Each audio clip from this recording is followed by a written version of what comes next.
I wish I had a word that is to lick windows. Hang on, Stridey. We'll come back to you in a moment. It's a very full house on the platforms of the Gentleman Sim Racing Club across Facebook, Twitch, and YouTube. Everybody, welcome abruptly to Thursday Night Motorsport for night 4 of week 8 of term 2 of 2025.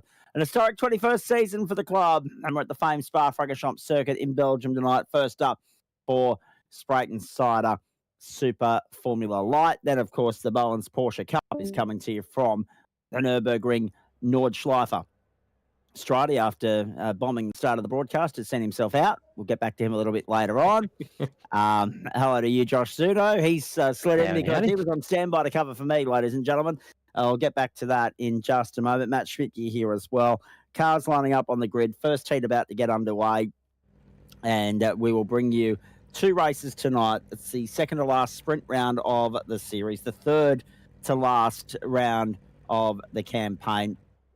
And when we look at Spreyton Cider Super Formula Light, ladies and gentlemen, the championship at the moment is being led by Jackson Rayhana, 284 plays, Danny Davison, 253, 220 for Kane Ryder, Baz, 206, and Tom Donoghue, 202. We're using the endurance main straight here at Spa this evening, and have a look at this for a grid, if you don't mind. Adam Lavis, thank you very much, although he hasn't joined us on the grid just yet. Pole position. Then Madeline McGee is there in second. Tristan McLaren, David Baz, Tom Donoghue, Art Baz, Marcus Watson, Jackson Rayhana, Scott Barchin, and Danny Davis in the top 10. Good field tonight too, boys. Have a look at this. Brett Barker, John Baldwin from row 6. Eduardo Zamora, Blake Fitz from 7. John Simpson, Dale Jeffries from 8. Josh Millard and Matthew Flake from 9. Vaughan Ryder. And unfortunately, I'm not sure if we're going to have Sean Benici joining us from Alaska in row number 10. 9:27 local server time in the morning. Lights out, away we go. I'll get Matt Schmidtke to bring those details back up, track and temperature settings. We'll have a look at that totem pole right-hand side of screen in just a moment. Clean start, Adam Lavis. Clean start, David Baz. Clean start, Madeline McGee for Team Max Boost down the outside of Lavis. Look at this, slipstreaming Formula V style. 3 wide down the Camel Straight for the first time. McLaren's going to lead them through. Lavis has been swamped. Oh, geez, they got away with it. I thought there was some trouble brewing. There was at the back, actually. Tom Donoghue pointing the wrong way. Dale Jeffries as well. Vaughan Ryder's been caught up. 3 wide further down the order. Rayhan has made an interesting start. He's up 2 spots into position number 6. And Lavis has been gobbled up down 6 spots to 7th. It's an interesting choice, all right, Benny. There's no doubt about that. That downhill run towards Eau Rouge, but they got away with it. Josh Zuno, good evening to you. Matt Schmidtke, good evening to you. Here we rock and roll again, gentlemen. We love our Spreyton Cider Super Formula Light. Wings and slicks, but we love it more in sprint mode. And the Spa circuit, one of the famed staples on the calendar. In fact, we got long circuits galore tonight because we're off to the Nordschleife after this. Don't we ever? We love Spreyton Cider. A great sponsor of the club. They've been around for a few seasons now, and I will be helping myself to one in the break. But yeah, P1 pole position. That was not the place you wanted to be on the start. It seemed Adam just got left out to dry, didn't he? Indeed, he did. Indeed, indeed. Now, we make our way around onto the main straight. So I just need to go and have a look at the broadcast chat thread in our Discord channel here, boys. It's going to be going gangbusters after Stridey bombing the opening of the broadcast for us this evening. What a legend. Oops, indeed. It's already been clipped. Well played. Well played. I'm hoping that everybody else only heard the last 5 seconds of that conversation and not the first 10 minutes, quite frankly, but that's another story that we'll find out the answer to a little later on, I'm sure. Madeline McGee leads down the Camel Straight for the second time, but under pressure immediately from Tristan McLaren down the inside. McLaren's going to the lead for Everything Simulated Racing down the inside. McGee was fastest on the opening lap, 2:17.858, but is lost out there to David Baz on the inside and Art Baz on the outside. Have a look at Art Baz capitalising there as well. A little bit of debris and rock being kicked up on the previous lap. Oh, squeeze jump down the inside and gone. Marcus Watson has seen Art Baz out the left-hand side. Wowee. Oh, another big one in the background. Yes, correct. Tom Donahue and Art Baz have come together. And so it's gone from bad to worse for Art Baz. First pole axe by Marcus Watson. And I don't think any of us will disagree with that. Have a look at this. The dive bomb down the inside. Oh. Off he goes. And then when he rejoins the circuit, you're going to see him come together with Tom Donahue as well at the very next corner. Blake Fitz and Scott Barchin have now come off the road as well. Thank you, Joe. I'm coming back to my little scare in just a moment once we get a chance to come up for air here. So Art Baz has been in the wars on the second lap here at Spa. This is just a 7-lap race, ladies and gentlemen. Actually, how's that going to go time-wise? Yeah, it's going to be pretty much spot on the 16 minutes. Well done, Matt Schmidtke. Tristan McLaren, David Baz, Marcus Watson, Jackson Rayhana, the championship leader in 4th. Watson around the outside. And he's, of course, up in 3rd place now. John Simpson on screen right now. 10th place. John Baldwin's the car ahead of him. Sorry, I had Marcus down for some reason, but no, Marcus, of course, also running a white livery at the moment. That would have been the point of confusion, but that is Johnny Baldwin, the other of our Baldwin members in the club. David Baz has gone to the lead. David Baz to the lead. Tristan McLaren to second. You'd probably, this is a bit like Formula V, you don't probably want to be the leader at this particular point in time. McLaren to the outside, Basil hold on the inside. Watch Watson and Rayhana lurking large there, ready to pounce. Watson's got a point to prove as an Australian Open World National Champion. Josh, actually, we might pick your brain about that very shortly. That's probably an opportune moment for us, given that you're in the booth tonight. Very rare that we have your company on a Thursday night. And, of course, Jackson Rayhana in 4th place, the championship leader. But there's a point to be proven here by Marcus Watson to go out and get a championship done. Easier said than done when Jackson Rayhana's in something of a purple patch at the moment. Yeah, no, Jax has been on an absolute blinder. He used up his 2 drop rounds very early on in the piece, so he has no drop rounds to lean on coming into the final round. But I also don't believe... no, Marcus does, but he had a relatively horrid round in round 6 by the look of it. So, yeah, no, it's a pretty tight championship up top. Denny Davidson and Kane Ryder are still in contention, I believe. But, yeah, Kane as well. He's got no drop rounds to lean on with a couple of DNRs. So, yeah, interesting championship. We are leaning very close towards the end of the season and into the next round of the AOWN, but don't actually have too much more news. I think what I'm going to have to do, Zach, is get some entry forms for everyone. I think so, absolutely, and maybe a time and dates as well. I would love to lock that in, mate. But unfortunately, still struggling to pin down Mr. Sinker from SRW, and no matter even if I do pin him down, I think we're going to have a rough time trying to line up a date that suits both leagues. But due to the overlap of their schedule and our schedule. Yeah, they're allowed to be wrong every once in a while, but. Well, mate, I can't say anything. I live in Queensland. They're wrong 6 months of the year.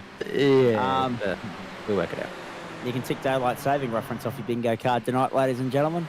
And you can do so on the 4th lap of the evening. Look at this! 3 wide down the Camel Straight. There goes Rayhana to the outside. I'm sure he had a couple of wheels in the grass.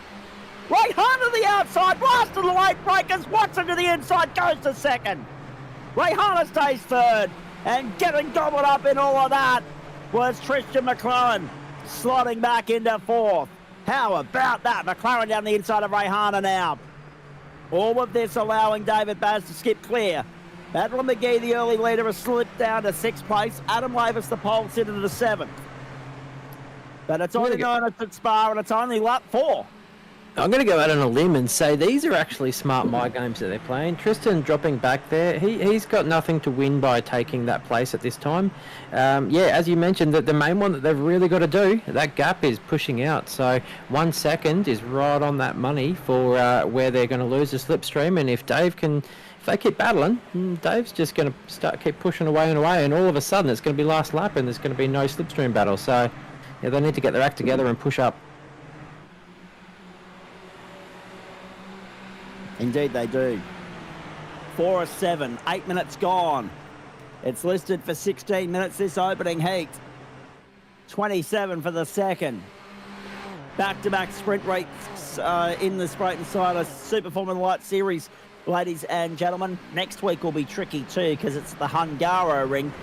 Then we head to Sebring, and I am very excited about that for the season finale.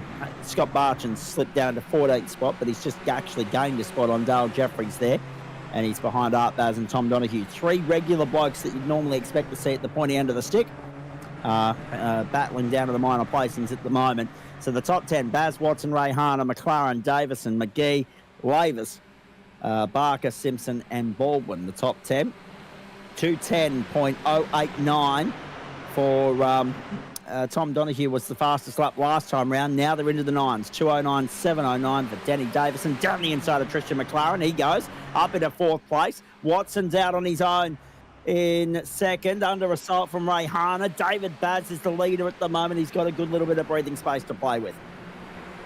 209.7, the benchmark now. That's a scintillating lap time from Denny Davison as they make their way around lap 5 of 7. So I just wanted to point out as well, a big welcome to a new member to the club doing her first race tonight. Another member of Team Max Boost, the elusive front runners from most races we see that they take part in. But yeah, Madeline McGee, I'm probably going to butcher the name as I always do. But yeah, you're me both, mate. That's okay. Welcome. And yeah, she put it in P2 off the start, I believe. 4 down. No, P3 is it? But still, she's learning what the gents are all about here, and some very quick drivers on the field today. You're right the first time. She was P2 on the grid. She shared the front row with Adam Lavis. Now, Thursday night AFL, Hawks Bulldogs at Marvel Stadium. Friday nights, of course, it's Adelaide and Brisbane, but Western Bulldogs Hawthorn. We'll go around the grounds with that for you a little bit later on. NRL also on tonight. So too vitally important World Cup qualifier over in Joe's neck of the woods, actually, over the Nullarbor in Perth. The Socceroos up against Japan. Now, David Baz to the inside. Marcus Watson to the outside. Battle for the lead is on. Watson goes deep. Watson wants to lead this from the front, does so. Watson to the lead. He's had to fight hard for it. He might have a case to answer with race control with regards to that incident with Ard-8 a little bit earlier on. But Watson now, for the moment, finds himself in the lead. Stridey makes a good point too. We've had 1 or 2 female race members over the years on the platforms of the Gentleman Sim Racing Club as members. And Madeline is adding to the legacy of presence of women in the club. Still, obviously, by far and away the minority, but they're always welcome. And it's great to have another woman in the ranks here as we go side by side for the battle for the lead. David Baz, Marcus Watson, Jackson Rayhana gets the opportunity to slipstream off both of them. Baz to the outside, goes back to the lead. It's going to be like this for the last 2 laps. A lap and a half to go. Baz, Watson, Rayhana, McLaren, have a look at them. Baz now on the defensive. Watson to the outside. McLaren tucked in behind Rayhana.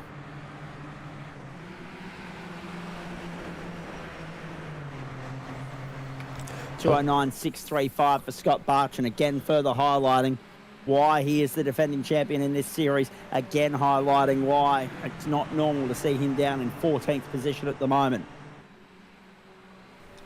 Have a look at this. 1, 2, 3, 4, 5, 6. If this is how it's going to be every time we go racing at Spa, I'm going to make sure that my request is put forward that we come here every time the Super Formula Light Series is put on the schedule. At least once a season, maybe twice. How good's this? Great racing so far. Just looking at Denny. Watson, Rayhana, McLaren. Go for it, Josh. I was just saying, I'm just looking at Danny Davidson's livery there. He might be trying to make up for Ferrari's past pit call mistakes, pit lane mistakes, making strategy calls. Sitting peachy in fifth at the moment, but the draft battles are about to start, leading into the white flag. Indeed. So, they've still got to get through Eau Rouge for, La Source first, before they'll see the white flag. They'll see that on the run down to Eau Rouge this time round. That was Vaughan Ryder sliding out of contention, coming to a halt. Scott Barchan's been to pit lane, so too Josh Millard and Vaughan Ryder and Matthew Flegg in this race. Blake Fitz is on his second stop on pit lane now. Look at that! Christian McLaren and Marcus Watson side by side through Eau Rouge. Are you kidding me? And look at Jackson Rayhana as well. And up the outside is Danny Davison. Could we go 4 wide down the Camel Strike? We're at least 3.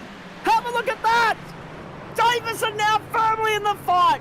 It's a 5-horse race for the win. David Bads with the advantage. Rayhana down the inside of McLaren a second. And here comes Watson as well. Brilliant. Watson goes deep. Bowls it wide. That's going to take him out of contention. He's going to lose a couple of spots there. He drops back to third on the inside of Danny Davison. And then back in behind them is Madeline McGee. So it's now a race in 6. They're inviting more in as we go. Baz and Rayhana have breathing space. Rayhana, the championship leader, avoiding trouble. Magnificent fight back from him. He's gained 6 places in this opening race. What can he do in the final sector?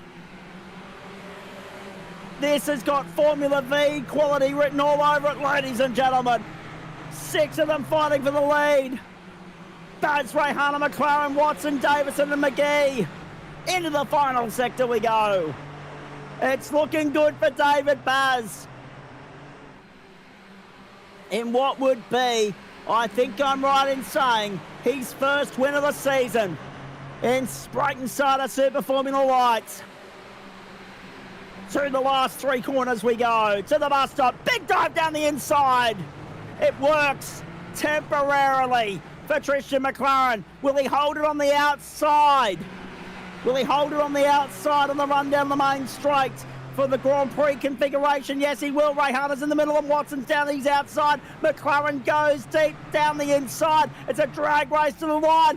David Baz has got this one. Rayhana's going to second. Look at McLaren and Watson having their lunch. No, Rayhana got it.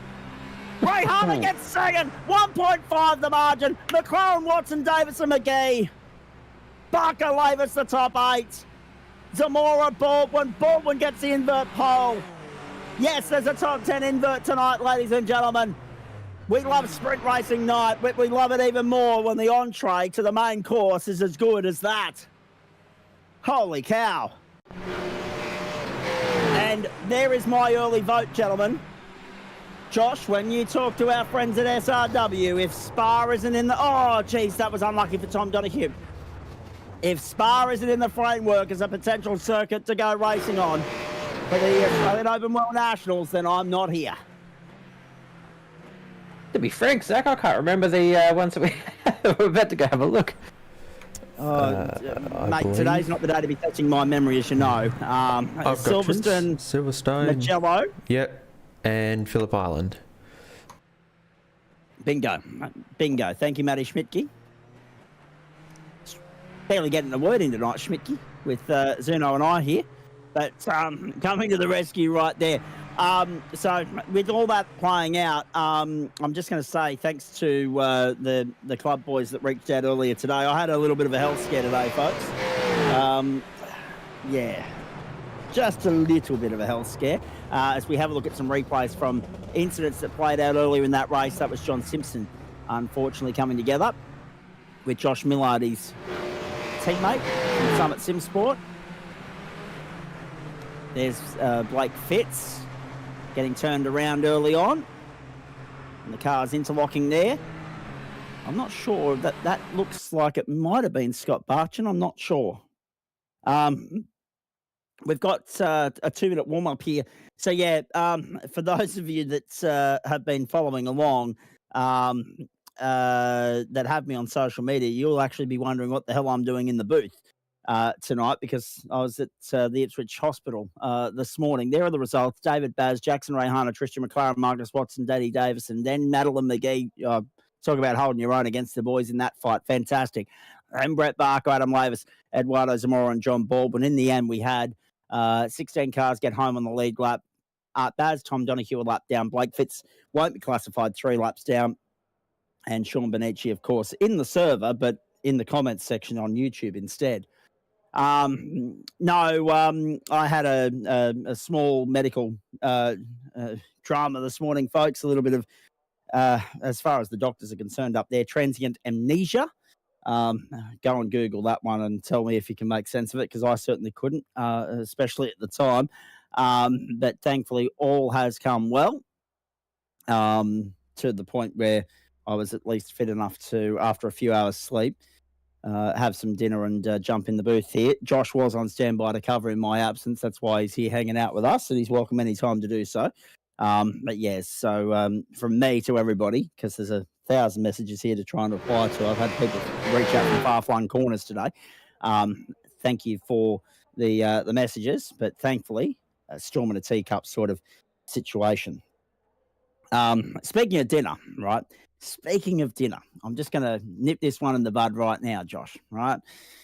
I normally like to go for the hamburger, all right? I normally like to have a beef burger or a chicken burger on a Thursday night, launching into things, but playing catch up, running behind and all that sort of stuff today, everything's kind of, fallen to the proverbial.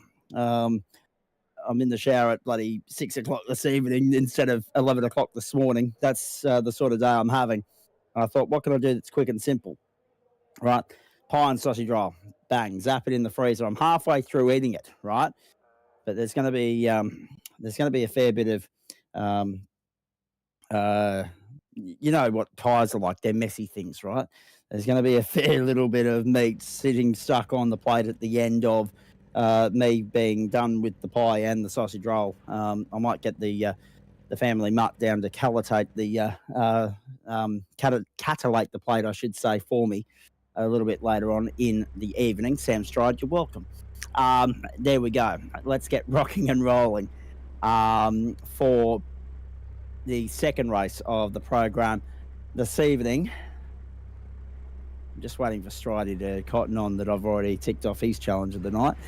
And let's have a look at the grid, because it looks like this. John Baldwin is going to start on the front row here. He's going to have Eduardo Zamora for company. He's going to have Adam Lavis and Brett Barker third and fourth. He's going to have Madeline McGee and Danny Davison on the third row. Marcus Watson, Tristan McLaren on the fourth row. Jackson Rayhana and David Baz the fifth row. Scott Barchin, Dale Jeffries, Josh Millard, John Simpson, Vaughan Ryder, Matthew Flagg, Art Baz and Tom Donoghue make up the field.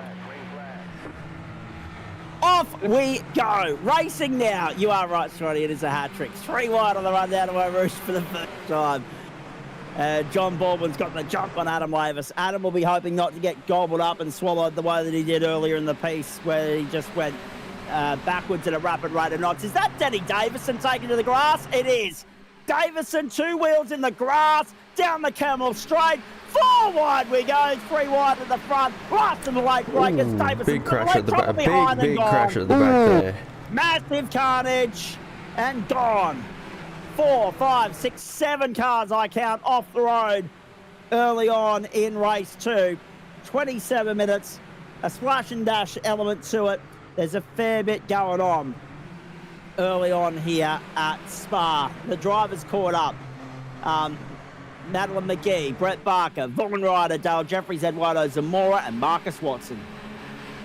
So dare I say, unfortunately, that is going to be a big penalty for Danny Davison if anyone's cared to call that in. We, at the gents, there is a very strict rule on gaining advantage via using the anything other than the black stuff. So we will see that lead shuffle around very soon, I'd say. If not, then it might be done post-race, and Danny can try and get it done on the track. But yes, we don't like seeing that too much. Can I argue though, right, that he didn't have all 4 wheels in the grass? You can, but the rules are rules. They're there for a reason. It's been very contentious of late, but we try and provide an environment for everyone. Some leagues may have some looser rules, but it's one of those things. We don't allow people to do overtaking off track. Think about it, boys. It's lap 1 of 12. It's a 27-minute feature, and they're racing as though this is the final lap. That's John Baldwin under pressure from Jackson Rayhana. Rayhana to the inside. Next target for him, Adam Lavis. To third goes the championship leader. Denny Davison's bolted. 5 positions too good. Adam Lavis, Jackson Rayhana, John Baldwin, David Baz, Scott Barchin, Art Baz, the top 7 after the opening lap. Let's have a look at this. I was trying to get a shot of Eau Rouge here, but I'm a bit... Yeah, that's all right. We'll see it in a minute. And as you can see, there's Teddy Davison. We're riding with him. He's 4th in the queue. He made a terrific start, 6th to 4th.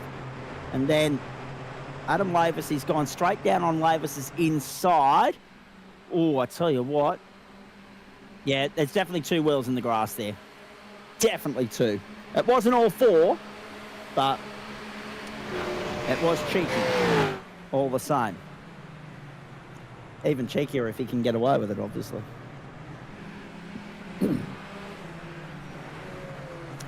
So Davison, Lavis, Rayhana, Baldwin, Baz, Barchin, Baz, Flegg Fitzsimpson, and Brett Barker and Madeline McGee. Unfortunately, after it went so well for her in the opening race, and Marcus Watson as well, all on pit road. So Watson's charge is done, and with that could well be his title aspirations as well. This is what happened. Oh, wow. Yeah, it seems, I'm not sure who that was. It looked like one of the ESS, I think that's what they are, cars just come across a bit. And that's what triggered that whole event. Can we have another look at that, please? I just want to do some analytics on it. And I'm not sure if there's a way that you can slow it down and freeze it for me. But let's have a look at it. 3 wide. There's the point of contact. Yeah, you're right. So the Everything Simulated Racing entry has moved across, you would argue. And that's the main point of contact there. And I wasn't sure if it was, I wasn't actually sure, to be perfectly fair, on first look. That's why I wanted the second, as to whether or not it was a case of Watson being caught out by a little bit of early braking. So here it is again. There is the move there. Watson moving as well. That's it. The poor timing, very unfortunate there, I'd say. That's move for move, not much you can do, unfortunately. We'll see what the RC has to say. It's wiped 6 of them out. So, I mean, we've had some great racing at the front, and now we've had some good shunts at the back as well in Spreyton Cider Super Formula Light. So Zamora, Millard, McLaren, Barker have already completed their stops. McGee, Watson still out on pit road at this point. Davison, Rayhana, Lavis, Barchin, Baldwin, Baz, and Baz the top 6. The 2 Baz boys ganging up there and putting the pressure on John Baldwin. Can't even tell who was to blame at full speed. Agreed with that, Sean Benici. And that's the thing. Racing incident, lap 1, everybody bunched up. It happens. Very hard to assign blame to it. It's unfortunate for Marcus because he really couldn't afford that if he was going to stay in contention with Jackson Rayhana in the points race.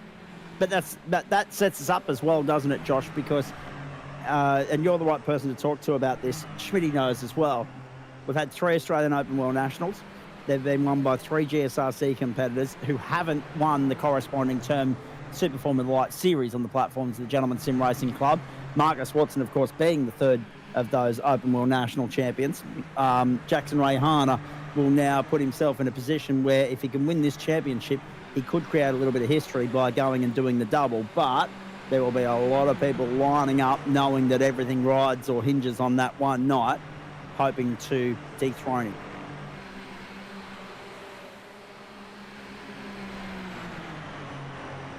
Well, sorry there if that was directed at me there, Zach. I was just having a look at the RC sheet. Considering you're our Australian Open World National correspondent, yes, it was. Apologies, can you shout that one again? I was very much in another planet. All good. I'm just going to watch this battle between David Baz, Art Baz, and John Baldwin to the line.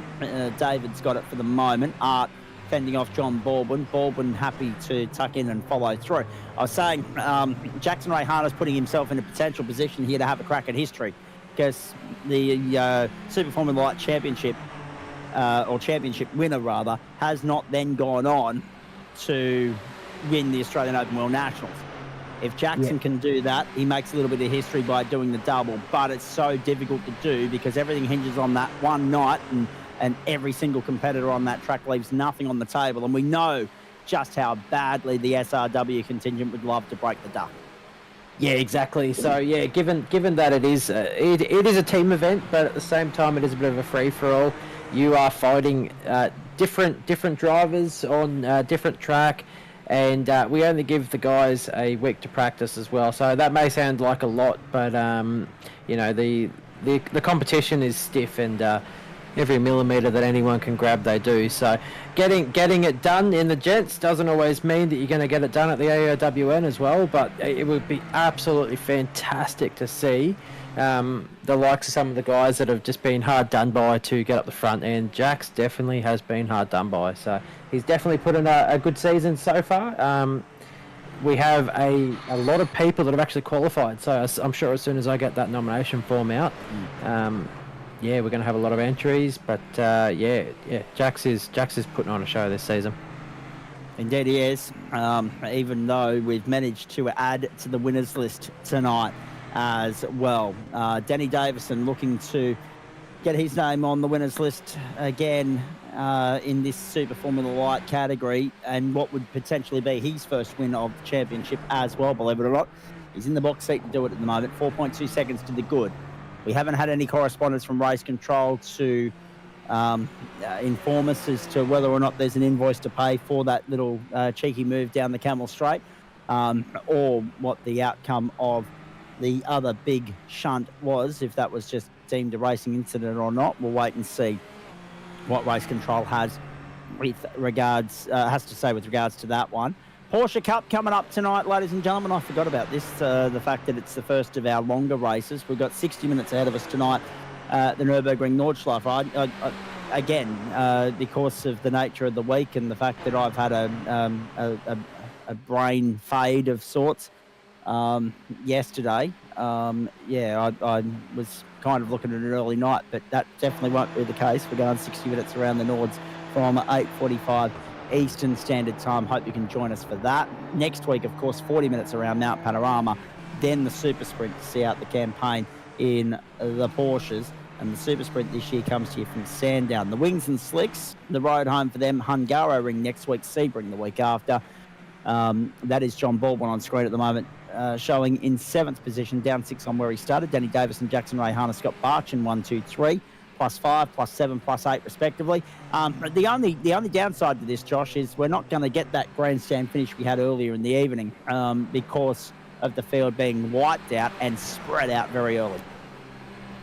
Yeah, that's it. But there's still a lot of contenders in the mix, so they're all just playing mind games. And the one that I've actually got my eye on is the tank sipper, Mr. Adam Laves. So he somehow manages to do a lap in about half the fuel usage that everyone else does. So we're looking for him to push up in the pit stops coming.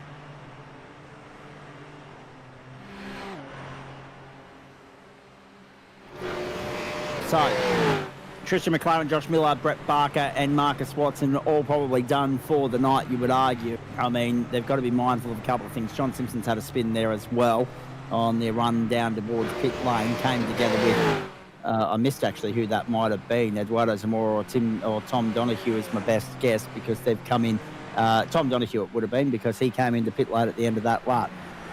So Donoghue's got a bit of work to do. From 12th in the order at the moment. Rayhana leads the charge to chase down Denny Davison, but it's a fair chase. It's 4.33 seconds. He's 1.2 clear, probably broken the slipstream advantage or potential for Scott Barchin. Adam Lavis, David Baz, Art Baz, 4.56. John Simpson has parked up. He's done for the night.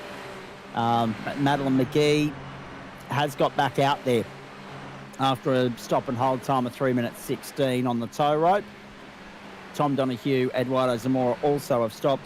Zamora, there might be a question mark over, boys, because he's got to go 11 laps on that tank. And Vaughan Ryder's just come to pit lane now as well. But Tom Donoghue, it'll be interesting to see where he slots out. He's 42 seconds off the lead at the moment. So I don't think he's going to be troubling the likes of Brayhana and Davison, but motor racing's a funny game sometimes.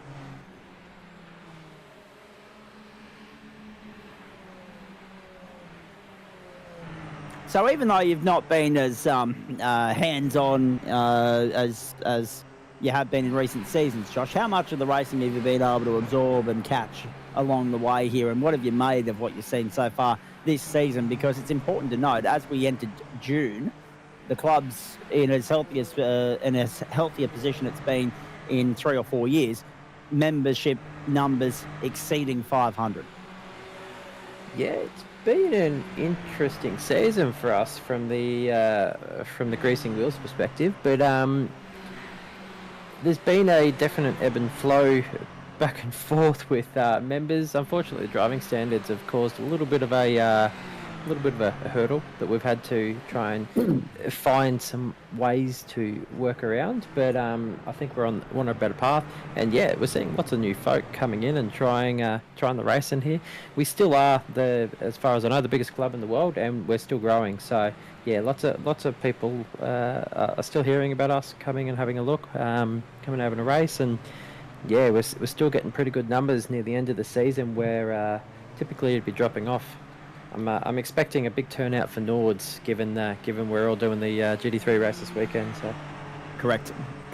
Some training miles around there, and of course we've got a GT3 trip to the same venue coming up as well. Down the back straight, Adam Lavis under pressure here from David Baz, straight up the outside.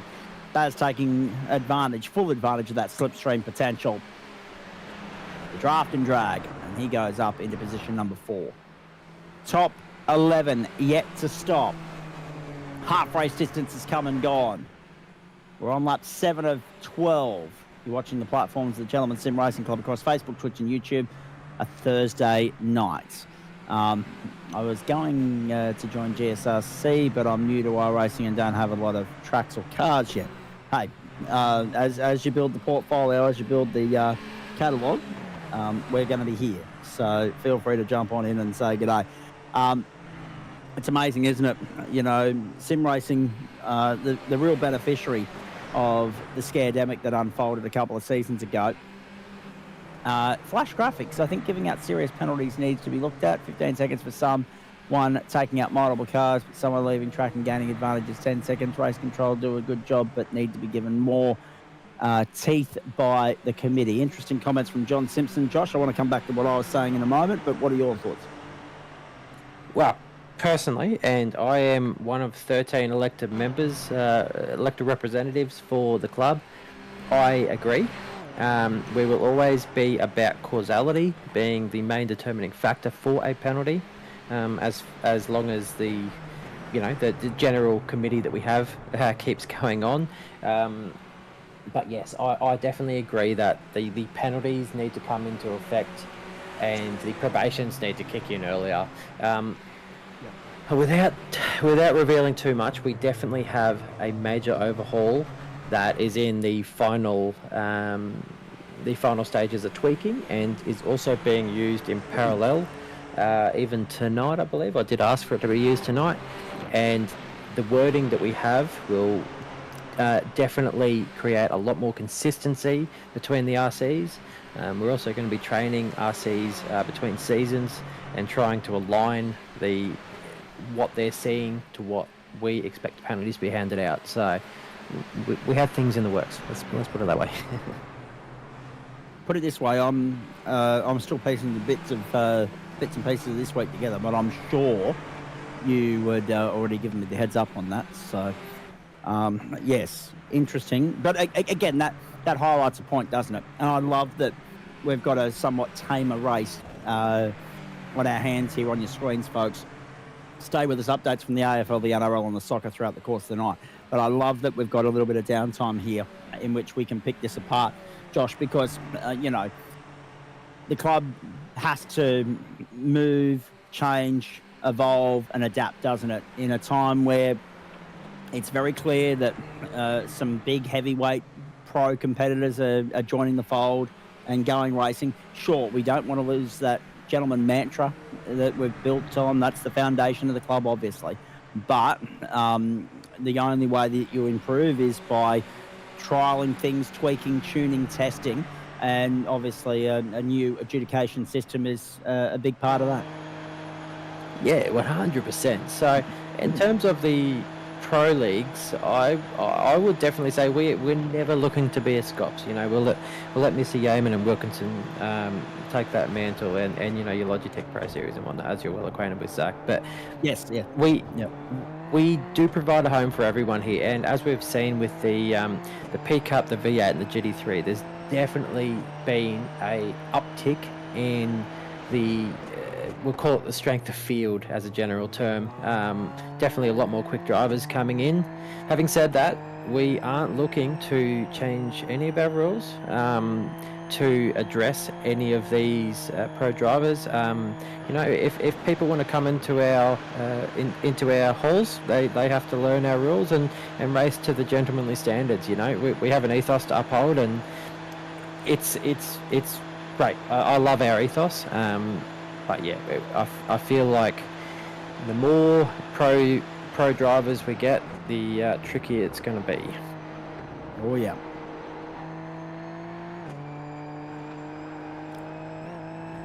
We've ordered a bigger wacky stick, says Joe Baldwin. I like it. Sometimes you need it.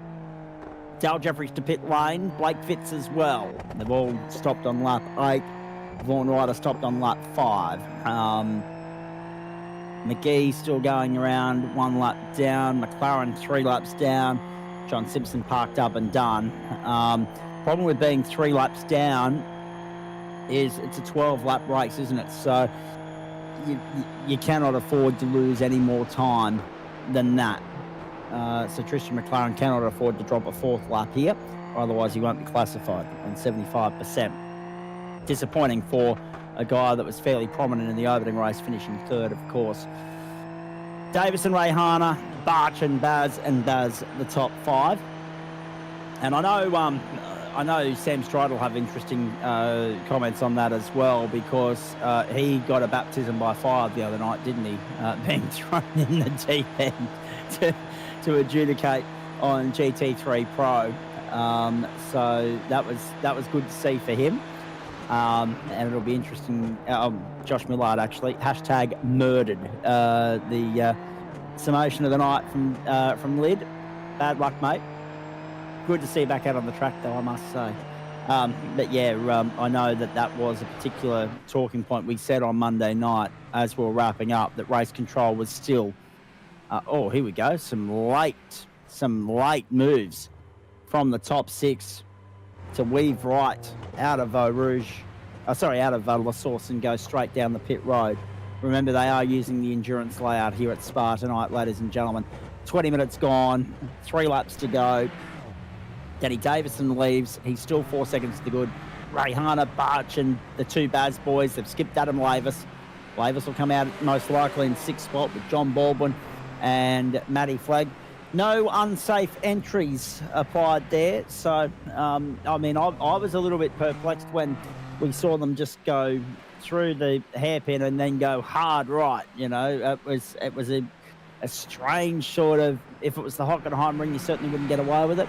But obviously, fair game here at Spa with that entry to pit lane. It's almost like turning back on itself. 270-degree turn out of the first corner, and then sharp right to get into a narrow pit lane entry.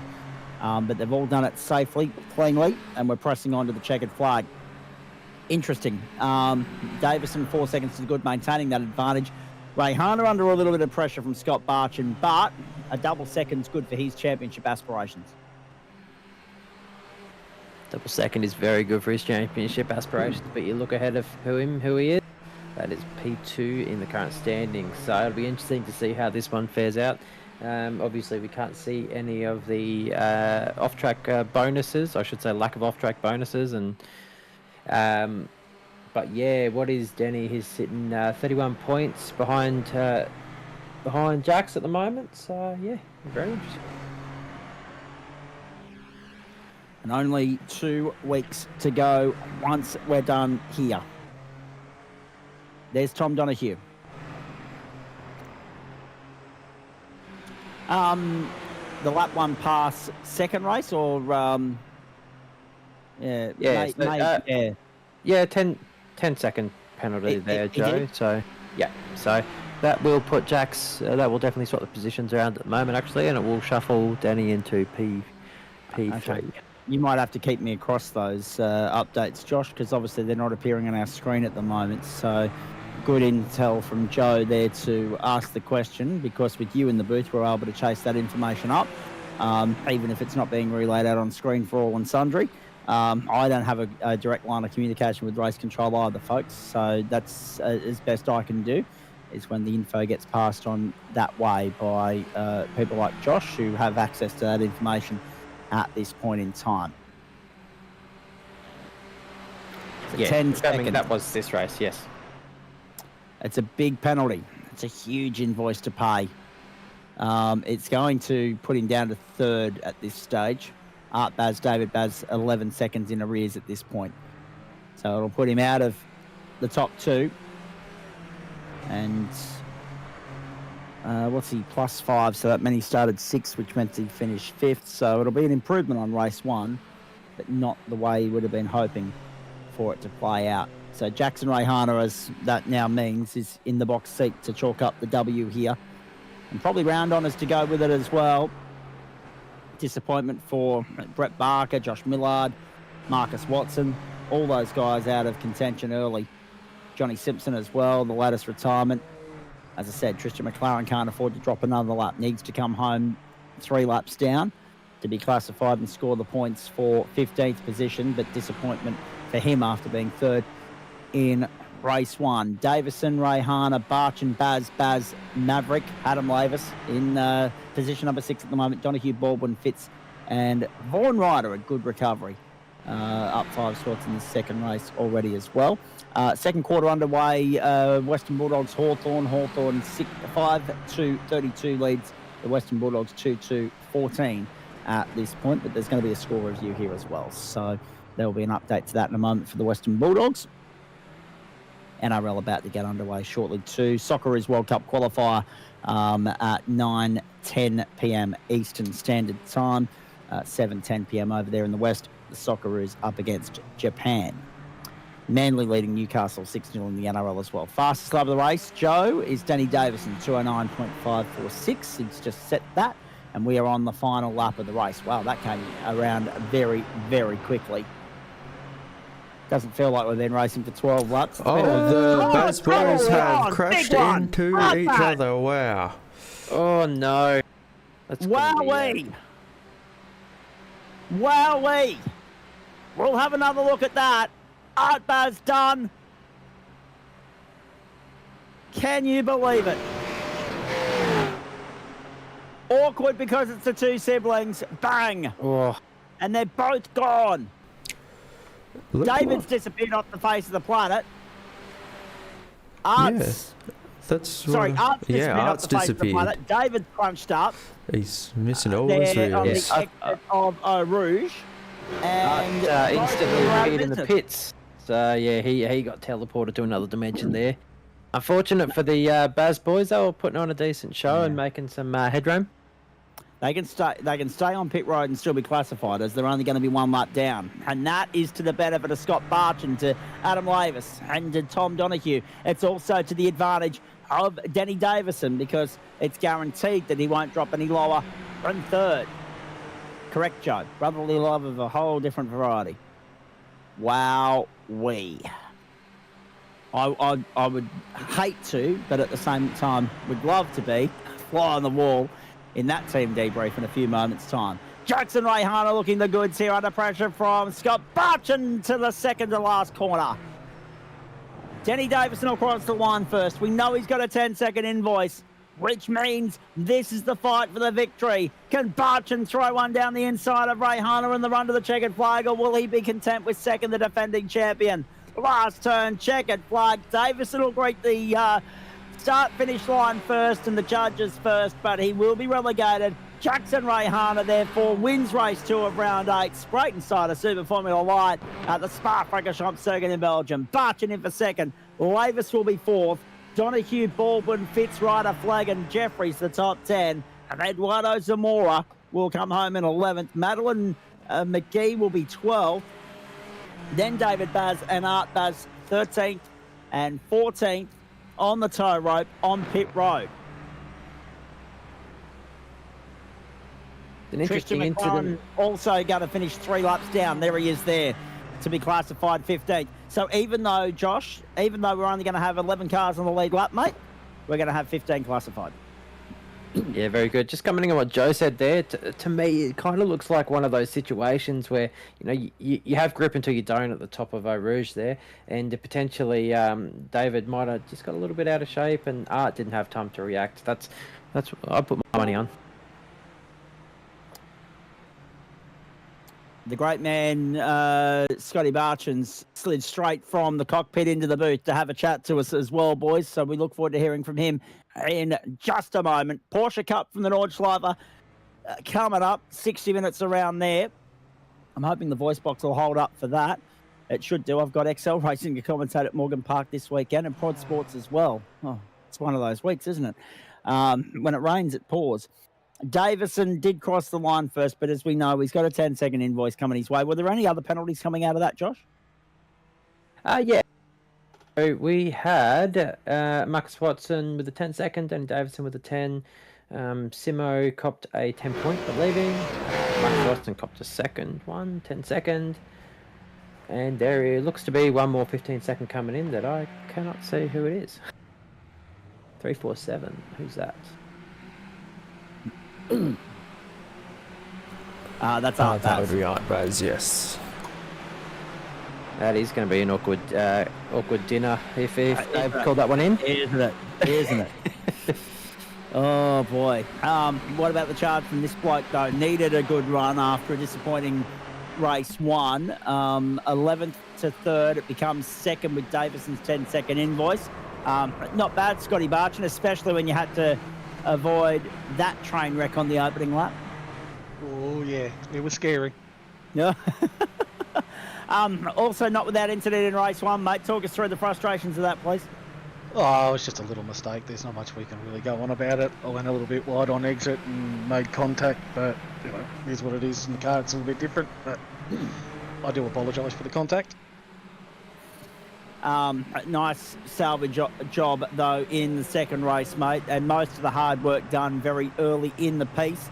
And then obviously helped even more so with good strategy, good fortune, and avoiding all the incidents. So you had no luck in race 1, you had all the luck in race 2, you would argue.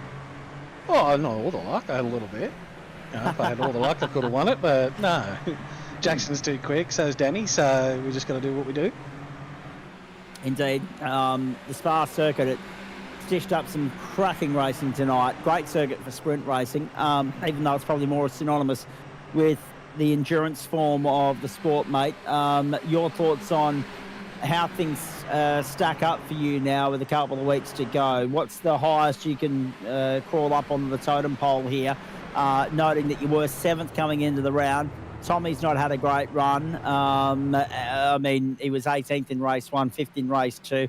Marcus, we know already, has had that retirement in race 2. Kane Ryder, I don't think I called him at all. So that's actually working well for you to potentially move up the leaderboard. It is. So all we can do is just hang around and collect as many points as we can, especially with the start of the season I have. How close were you to being able to potentially put a move on Rayhana, please? Because you were right there in the slipstream. Oh, maybe a lap or two, but it is Jackson, so I don't think it would have happened.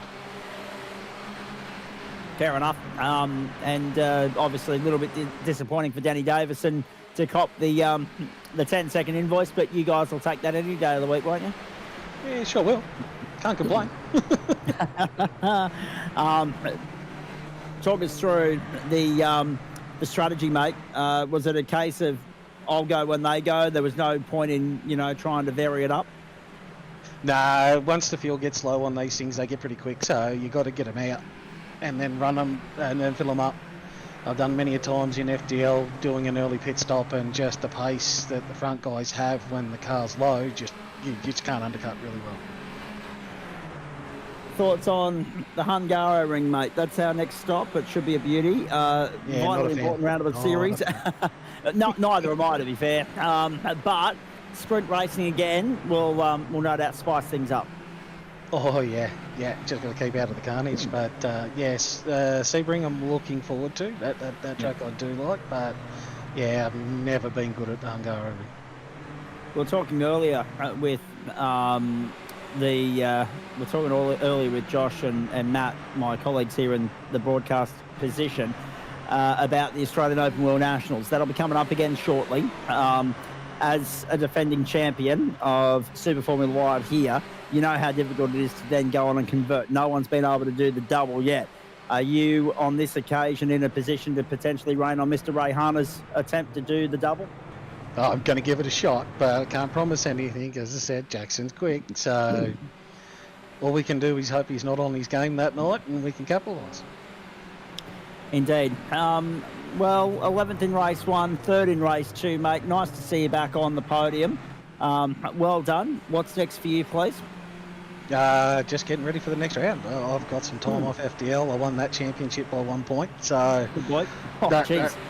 Oh yeah, it was a great margins. last round. It came down to the last lap because it was Danny had to, Phil Bella had to finish a certain position for me to win, and coming around the last corner, he had a bit of an incident with a teammate. Wasn't anything intentional. It was just one of those hard luck things that put him back, and I end up getting back into second to take the championship by 1 point. All right, very nicely done. Congratulations again, mate. Well played. Josh, anything for Scotty while we've got him? No. Just commenting. Yeah, you had a rough start, mate, but you're still definitely in it. You've only got one DNR, so yeah, you've got a top 3 or top 4 if you keep this performance up, mate. Good on you. Yeah, I'm hoping to. I've got one more. Quick comment from you, Scotty, about the level of competitiveness, right? And we've been highlighting it throughout the course of the evening. It seems as though every season the stakes are being raised. Would you agree with that? Oh, I do definitely agree, which is good to see. I love my open wheel racing, and it's a good place to have some guys that you can race with and push yourself to a little bit further than you think you can. The only problem for you is the bloke that we're about to talk to in a moment also loves his open wheel racing, and it's showing at the moment. Oh, we can tell by his pace. Scotty, well done. Anyone you want to thank on the way up? Oh, I just thank the boys at LV Sport, Everything Simulated, RKS, Adrenaline Events, Home Computing. Yeah, all you guys for putting it all on. Appreciate it. Love the work. Hope to see more next season. Absolutely. We'll be here. Season 22 coming in very fast. Start of July. Looking forward to it, mate. Go well. Enjoy the rest of the week. We'll see you when we get to the Hungaroring. Seems as though it's going to be one of those situations, boys, where the Hungaroring. I was actually, I left the door open for him to say thanks, see you later, but no, he just saw himself out the door. Yeah, it seems as though the Hungaroring is going to be one of those hit and miss sort of scenarios, Josh. But then again, in a 10-round series, in a 10-round season, there's always going to be 1 or 2 circuits that, you know, everybody's just going to be happy to persevere through, tick the box with, and move on. You're never going to find a 10-circuit schedule where everyone likes every single circuit that's dished up. No, for sure, Zach. The Hungaroring's one of my least favourite tracks, personally, so happy to not be doing much driving this season, but... Yeah, no, I think it's been a pretty good combination of tracks this season. We got Sebring to follow, so we might see Nick Fodiatis pop in for a single round showdown as well there, but or not. Or not. Oh jeez, I love it. Now, stay with me, mate. We're going to hear more from you in a moment. Let's bring in the race winner. I mean, that's not the way you want to win them, Jackson Rayhana, but rules are rules, and you'll take it. And it's another important box ticked, mate. Well done. 2 seconds on track, but the second of those becomes a first and another finger on a Super Formula Light title to add to an impressive mantle that you're building there at the moment. Good evening, mate. Did you just say that I won? Yeah, Danny's picked up a 10-second penalty, we're told. Oh, news to me. Oh, cool. Yeah, don't worry, it was news to me as well. It was Josh that broke it. Cool. Unlucky for Danny. Like, he was obviously class of the field tonight. Like, he sort of proved a recurring theme, I think, that we've seen sort of since the beginning of the season, where if you're able to just get out in front and pull a gap on the first lap or so, the pace is such that even especially at tracks like this, that you just going to be very, very, very hard to catch. Like, it's just so even. Like, we're all driving at 11 tenths, and that lap times are very, very, very similar. So, and especially at a track like this, it like, once you get the hang of it, it sort of almost feels like an oval. It's so big and wide for these cars that it's one of the easier tracks, I think, to get your laps within very, very close to each other, because there's just not much time to get out of it once you've sort of reached the limit. Indeed. Talk us through the challenges of race one, mate, because at the end of the day, I mean, we look at how it's all played out. You were chasing Marcus and David Baz. That first race was an absolute ball terror in the sense that you had 6 of you in the fight towards the end. And I'm just amazed. I'm in awe of the fact that you guys were able to keep it clean. Yeah, I saw Marcus and Dave about to go into battle, and that's the sort of time where you start to think about championship. You're like, you're right, I'm going to stay well out of that one, I think. And yeah, like, thankfully netted me a position, unfortunately at the expense of someone else, but it was good. Probably chose a little bit too late to strike, didn't give myself a chance to have a proper crack at Dave at the end of the race there, but either way, happy with the result, and coming away with 2 seconds tonight after the carnage is almost as good as I could have asked for. Absolutely. Stay with me, Jacko. Coming back to you in a moment, mate, because Timmy Watson's been kind enough to jump on in here and say good day to us and update us on how it's all played out throughout the course of the evening. I would argue, Tim, that you've been the busiest person in the booth tonight. How you going, Zach?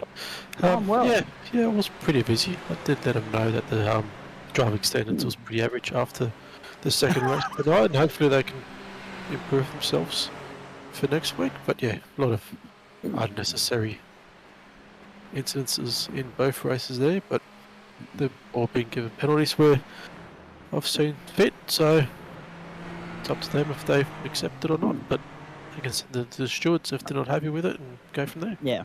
Can you elaborate on, for the benefit of those at home, Danny Davison's penalty, of course, because it is a race-altering penalty in terms of 10 seconds. He drops down to third. Rayhana inherits the win. Barcher moves up to second. Can you just give us the explanation for that one?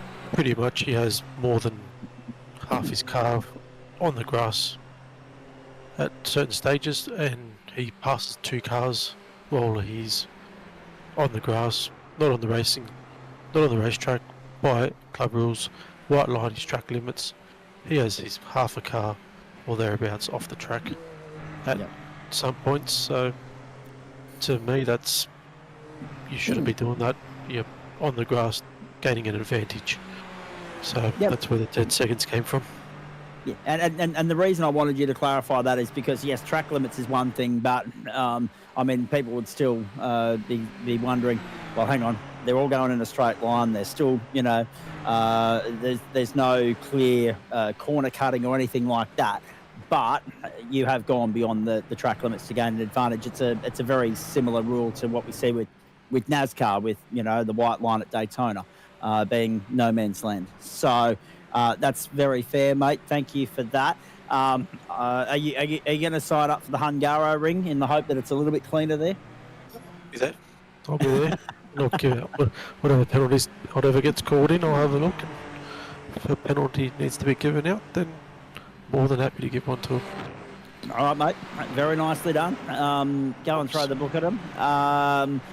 Thank you for that. Thank you for jumping in and clarifying a couple of things with us, mate. We do appreciate it because, as we say, there was obviously just a tech glitch in which we weren't getting your messages through on our screen there. So we had Josh relaying them secondhand for us, but we at least had an avenue in place where we could still get that information out to the audience. So well done to you, mate. Go and rest up. Are you jumping in the Porsche or are you in the race control booth for that one as well? No, I'll just be sitting back and watching. Enjoy. Go and crack open a coldie, mate. I think you've earned it. I've already got one. Good boy. Excellent. Of course, being from the Bowens stable, it'd have to be a whiskey of some sort, yes? Correct. Good boy. Excellent. Yep. I love it. I will probably have one or two of those myself out at Morgan Park this weekend, but I'm going to take it easy tonight after the events of the last 24 hours. Thank you to you. Well done. And look forward to seeing you next week, buddy. See you, mate. Thank you. Tim Watson very graciously jumping in here from Race Control to have a chat with us, and we do appreciate that. So there's the explanation for you, Jackson, as to why you've been able to inherit the win there. I mean, 10 seconds does sound like a sizable bloody kick in the guts, but at the end of the day, the rules are there in place. I mean, there are conversations happening, as Josh has already alluded to on tonight's broadcast, with regards to, tweaks and little amendments and adjustments that are going to be made to the racing rules of the club. But obviously that's not the way you want to win a race, but you'll take it because it strengthens your position as far as the championship's concerned, mate. 2 rounds, 3 races to go. Looking good so far, and I don't want to put the mock on you. Yeah, it's looking okay. Again, don't want to get complacent. Hungaroring, I think, is going to be absolute contrast to this track. Like, as I just alluded to, this place is almost like an oval once you get used to it. And compared to Hungaroring, where it's quite skinny, it probably suits these cars a lot better. In my opinion, I think this track's just so wide. Like it's almost like a Moto 3 race at times, where you just find it very, very, very hard to get away from anyone. And if you do, like Danny did tonight, you're gonna have someone. Anyone, doesn't matter who it is going to be extremely will have a massive mountain to climb in terms of catching him. Because it's been the theme of the series so far. If you can get a lead and get out in front, it doesn't really matter who's chasing you. You've got a pretty good cushion. Indeed. And I mean, when we look at the stats, mate, second last week, first the week before, a first and a second tonight. 2 first, round 3 and 4. The only time you haven't finished on the podium in the 6 rounds that you've been here was the 6th and the 4th at the Algarve a couple of weeks ago. So it's all shaping up nicely for you. But again, open wheels are your bread and butter, aren't they? So we shouldn't be surprised. But how much have you enjoyed learning this car, racing this car, and getting back into competitive GSRC competition? I love it. I really, I love this car. Again, it goes back to my Formula 3 roots sort of thing, this car. Like, it really, Formula 3 is where I did a lot of driving early on.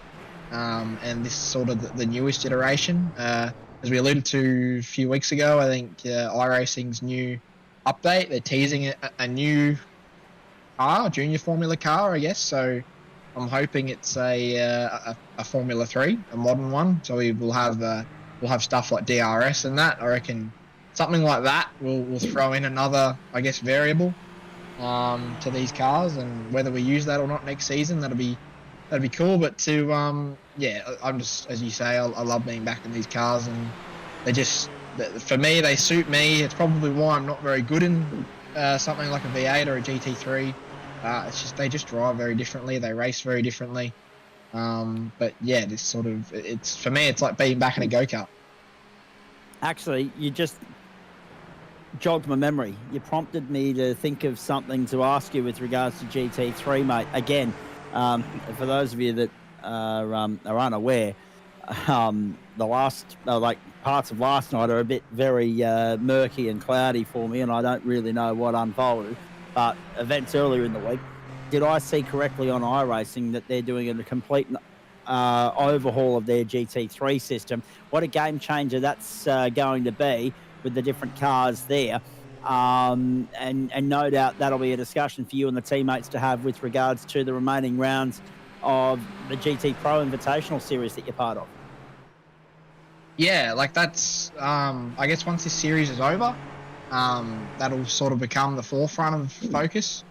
Again, driving with Liam Reston, like he's an absolute weapon in whatever you put him in. Like he's Correct. probably better. He's probably better than me in these things, and he's a lot better than me in a GT3 car. So for me, catching up to him and not being the weak link in that lineup, I'm gonna have my work cut out. So looking forward to getting back into that car at this track, mind you. And I'll drop the bomb. We're probably going to be switching to the Rari for this round. Hey, here we go. Why not? Why not? And of course, here is the next round of that series. I was only saying to people the other day that I'll be trackside at the Grenfell Kart Club in, the far-flung parts of southwestern New South Wales, or central southwestern New South Wales, for that weekend. So I'll be rugged up to the nines. Broadcasting live from the track on the Friday night when we go to Spa for the GT Pro Invitational Series. That is going to be a world of fun. Now, there's a couple of things here, Jackson. Next round, Hungaroring. You've already heard Scott Barchan's thoughts on that. What are your thoughts, buddy? Because, at the end of the day, and I've got to be mindful that we've got the Porsches lining up in just a moment, but, we look at what's going on with the Hungaroring, again, very difficult track for overtaking on. We are going to have sprint racing there again. Scott Barchan's not a huge fan of it. I know a few people that aren't. How are you looking forward to it? Keep it short and sharp, unfinished business. Should have won there last time we were there in these cars. Didn't, got pipped very, very late. Hopefully we can turn it around and get on top of this track this time.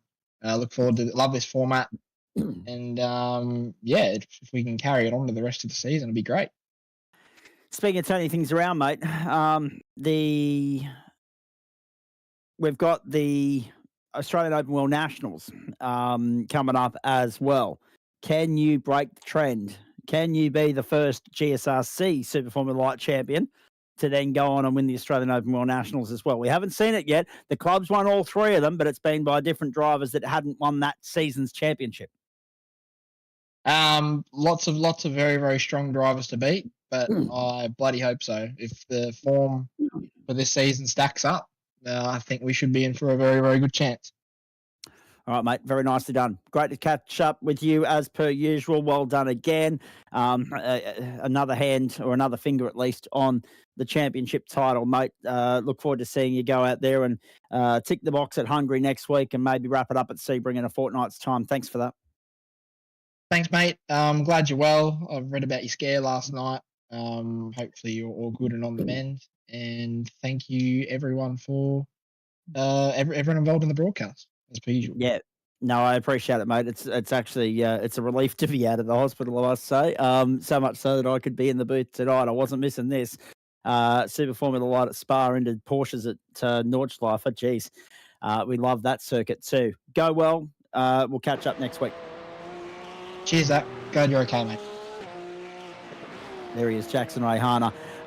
These are the platforms of the Gentleman Sim Racing Club across Facebook, Twitch, and YouTube. This is Thursday Night Motorsport. Josh Zuno's still here, so too Matt Schmidtke. Always great to catch up with Jackson Rayhana. Of course, very shortly we're going to turn our attention to the Porsche Cup from the Nürburgring Nordschleifer, but we'll take this opportunity to grab a break.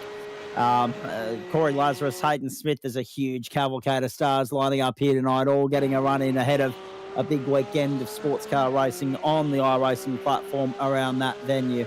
we do it on a Thursday night, as we do each and every other weeknight as well, ladies and gentlemen. Thanks to Spreyton, Cider, Waste Options, Trophy AI, Orbic Australia, Bowens, the Builder's Choice, and merch.tgsrc.com and Flash Graphics. We'll take a quick break. We'll come back.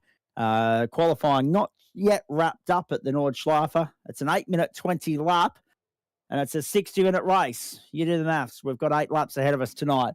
The Nordschleife. We'll bring it to you next on the platforms of the Gentleman Sim Racing Club across Facebook, Twitch, and YouTube.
Platforms of the Gentleman Sim Racing Club, Facebook, Twitch, YouTube, Thursday Night Motorsport. Great to have you along for the ride. I apologise that I'm only on about 7 of the usual 8 cylinders this evening, but we're ready to rock and roll with 60 minutes around the Nürburgring Nordschleife this evening for the 8th round of the Bowens Porsche Cup, the first and only enduro, because we go sprint racing.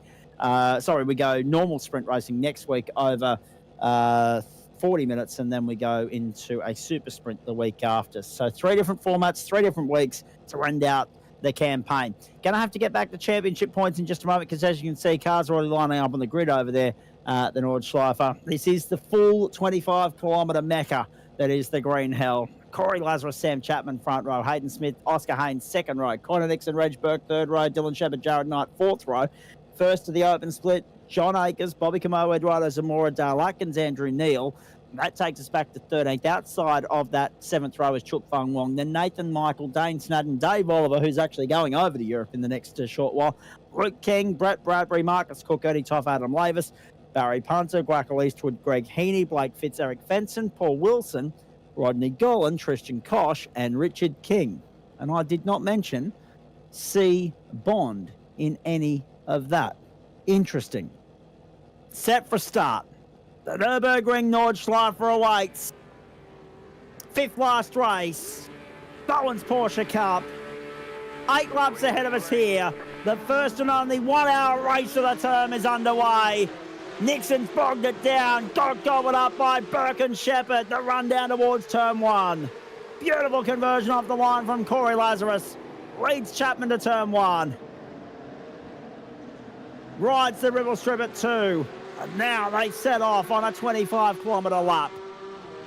They don't do the arena section of the Grand Prix configuration. They do the old school configuration, which means this is turn 3. Clean start. Everybody safely away. And it makes sense to, cede a little bit of caution here, Josh Zuno, because it is a 1 hour race. There's no point getting caught up in incidents on the opening lap of 8, especially when it's a circuit as notorious as this, with so many trip-up points. Yeah, no TC and no ABS to be seen around here. So, yeah, Corey Lazarus throwing a lap quicker than most guys can throw a GT3 car around here. It's absolutely phenomenal. But no, they'll be taking their time, warming up their tyres, getting into a groove. It's a long race. Yeah, hopefully there's not too many mistakes on the first lap and we can see some great battling and maybe some strategy coming to it later. Further afield, we had 31 drivers listed to potentially start this race. 29 have done so. Christian Koch, the last of the runners at the moment. Watch Sam Chapman tonight. He's going to be in the thick of it because over a 25-kilometre lap, I'm sure there's a bit of fuel saving that can and will be done by Chapo. However, you've got to try something creative to beat the Porsche master of the current crop of 2025 at his own game.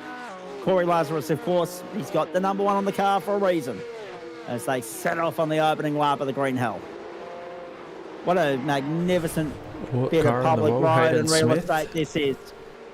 Smith wide. That allows Haynes to lunge up onto the back of him. Dylan Shepherd has gone in front of him.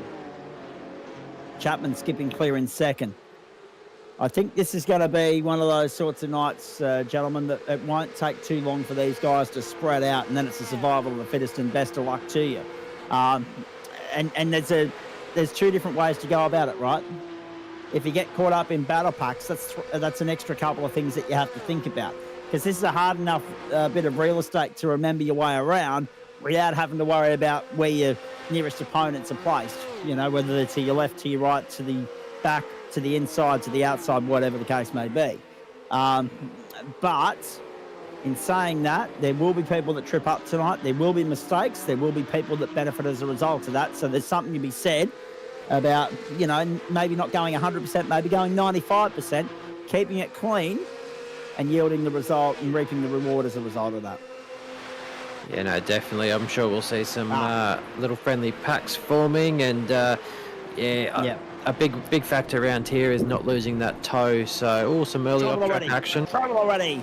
So, back down the bottom of the order, Eric Fenson's had an off-track moment as well. So too Marcus Cook and Dave Oliver. At the front, Dylan Shepherd goes to 4th. Hayden Smith goes back to 3rd.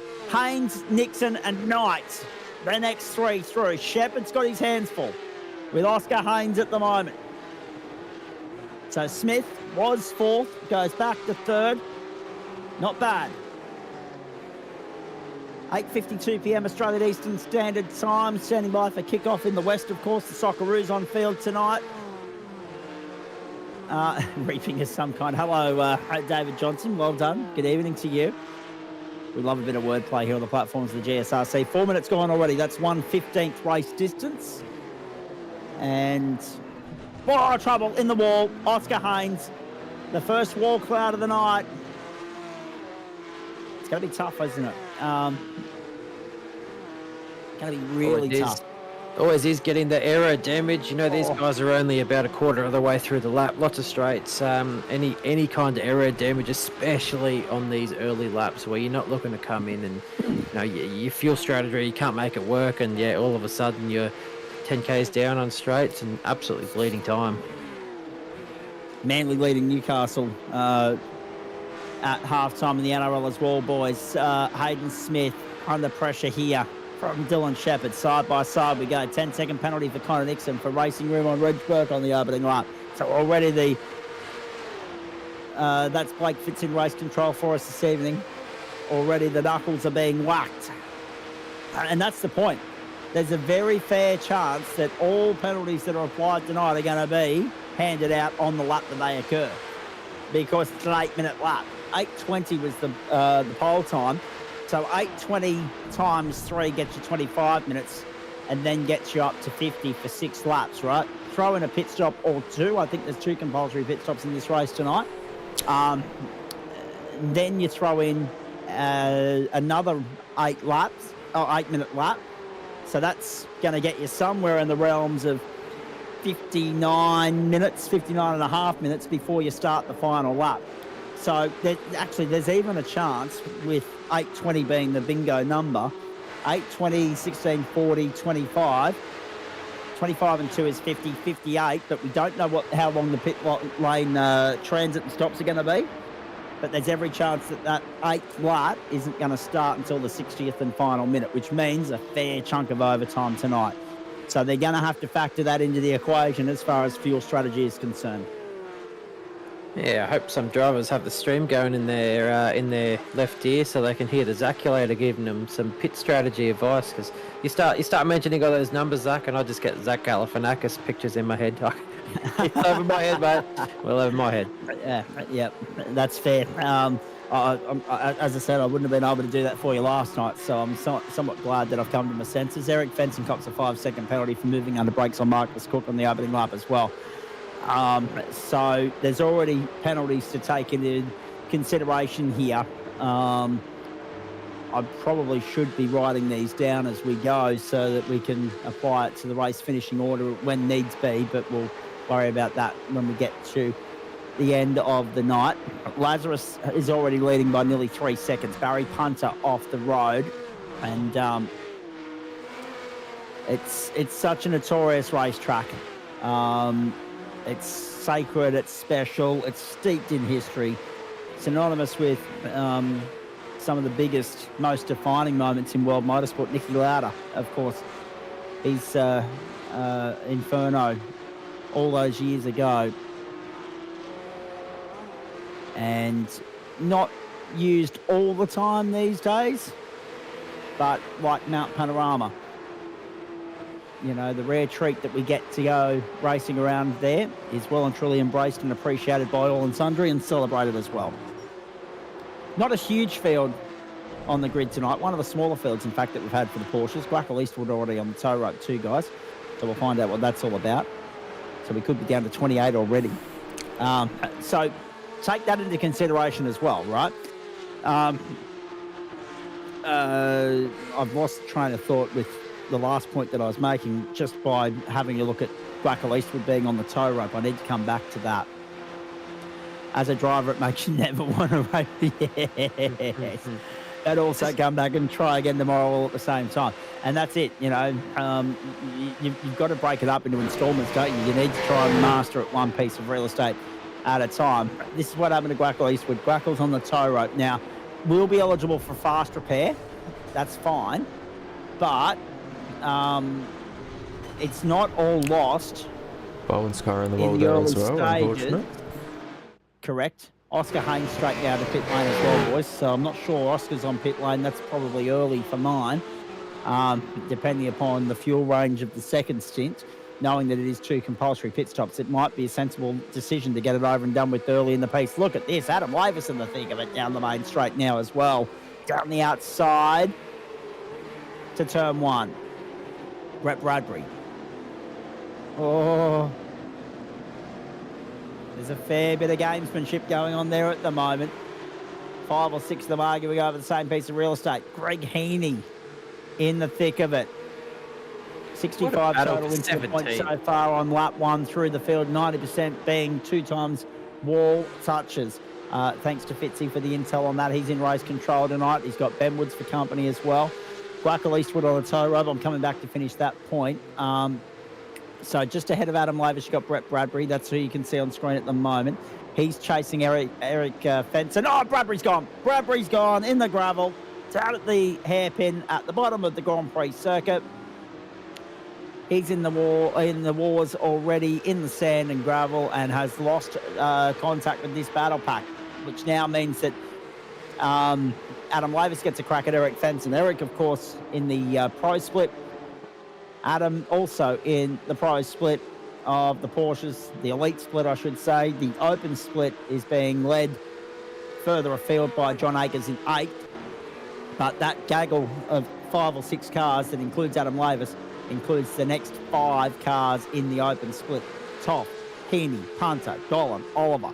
Luke King gets back to 23rd position now as well. Guacal Eastwood's been on the tow rope for 4.5 minutes. But that's the point, right? If it's an 8-lap race, which we're assuming that it is, then he's only got to complete 6 laps to be classified. So he can sit there for a little bit if he needs to. He can sit. It'll be a long tow. There's no doubt about that. But even if you were damaged and you could get back to pit lane under your own steam and start repairing the damage, you can still get out and get classified, but you can't be more than 2 laps down to do so. 75% rule, right? So it's not all lost for Guacal yet. Good to see that he's still sitting on pit road.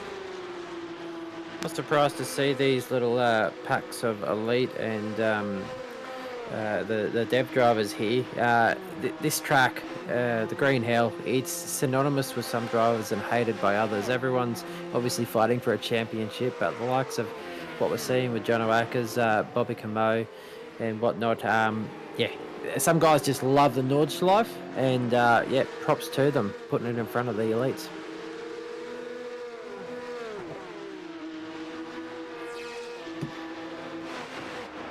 Just listen to the sound of Porsches.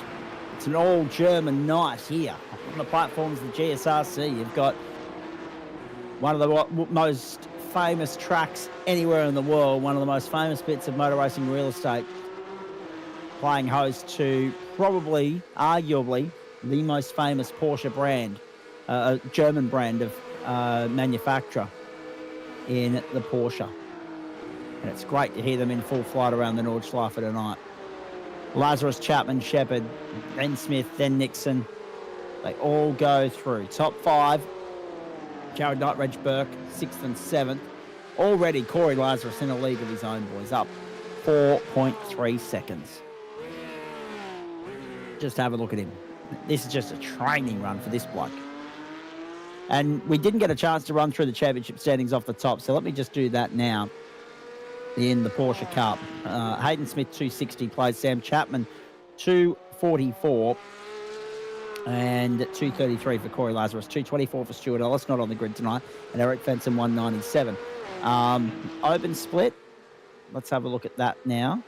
If I can find the bloody mouse on this computer, there it is. Marcus Cook 249, 238 for John Akers, Ernie Toff 211, Craig Heaney 211, and Rodney Golan 208. But a lot of competitors, Josh, given that we've seen fields in excess of 40 for most of the season so far. And Matt Schmidtke, you can attest to this as well. A lot of guys clearly using this one as a drop round. Yeah, there's 2 ways of looking at this. So lots of guys, as I mentioned earlier, are going to be lining up for the Nordschleife 24 this weekend. So you can either use it for a practice round or call it a drop round and not taint their skills. It's quite different to get a P Cup car around here than it is a GT3 or GT4. So yeah, as much as people do love this, much like Denchi mentioned a few years back, he wasn't doing the P Cup because it was hurting his GT3 skill set. So that could be attributing a bit.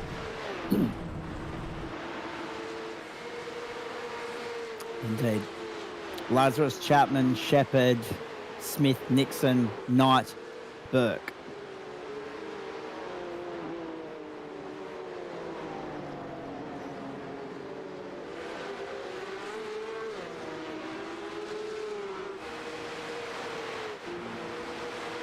Thursday night Motorsport Platforms, Gentlemen Sim Racing Club. Tomorrow night, I believe we found our broadcaster for tomorrow night to deputise in my absence and Joe Baldwin's absence. I think Dan Yeaman's picking up the freight tomorrow night, which is good news for all and sundry. Of course, and he was here with Liam Banks last night. Banksy originally taken all of June off, but clearly was in a position to still cover last night before he chuffs off over to France. But yeah, Dan Yeaman in the house tomorrow night for Friday Night Motorsport. Open World Night, the platforms of the Gentleman Sim Racing Club across Facebook, Twitch and YouTube. We're very excited about that. And that will be from 7:30 Eastern. Formula Ford into IndyCar. Just how good's the IndyCar been so far this season as well. Very excited to see what comes of that 8th round, noting that there's 3 rounds to go. The 8th is, of course, Road America. The 9th, I'm excited to be back in the booth for Portland. And then, of course, on to the Indianapolis Motor Speedway for the 500K. Always a favourite when we go around the Brickyard for 500Ks to end the IndyCar campaign. Hopefully we'll get another run on the iRacing Players of the Month just quietly. That was the highlight of last year, I think, for all of us. Nearly 2 laps gone here. It sounds ridiculous to be saying that after 16 minutes, doesn't it? It's nearly 2 laps gone. Lazarus leads. It's 7.2 seconds to Chapman, who's under pressure from Shepard and Smith. And then Nixon and Knight and Burke. Nixon's out on his own. Knight's under pressure from Burke, who's wide. Oh, Shepard wide as well. How the hell did Dylan Shepard manage to hold on to that? But is he going to be able to get the power down? To keep Hayden Smith at bay. Smith in the slipstream, he'll be right here. I think Chapo is going to be breathing a sigh of relief that Shepard has made that mistake. Still weaving right to left, trying to break the toe. High downforce settings for these Porsches here at the Nordschleifer. John Akers continues to lead the open split as well. Straight past here, potentially, for Hayden Smith. But Shepard's not making it easy for him.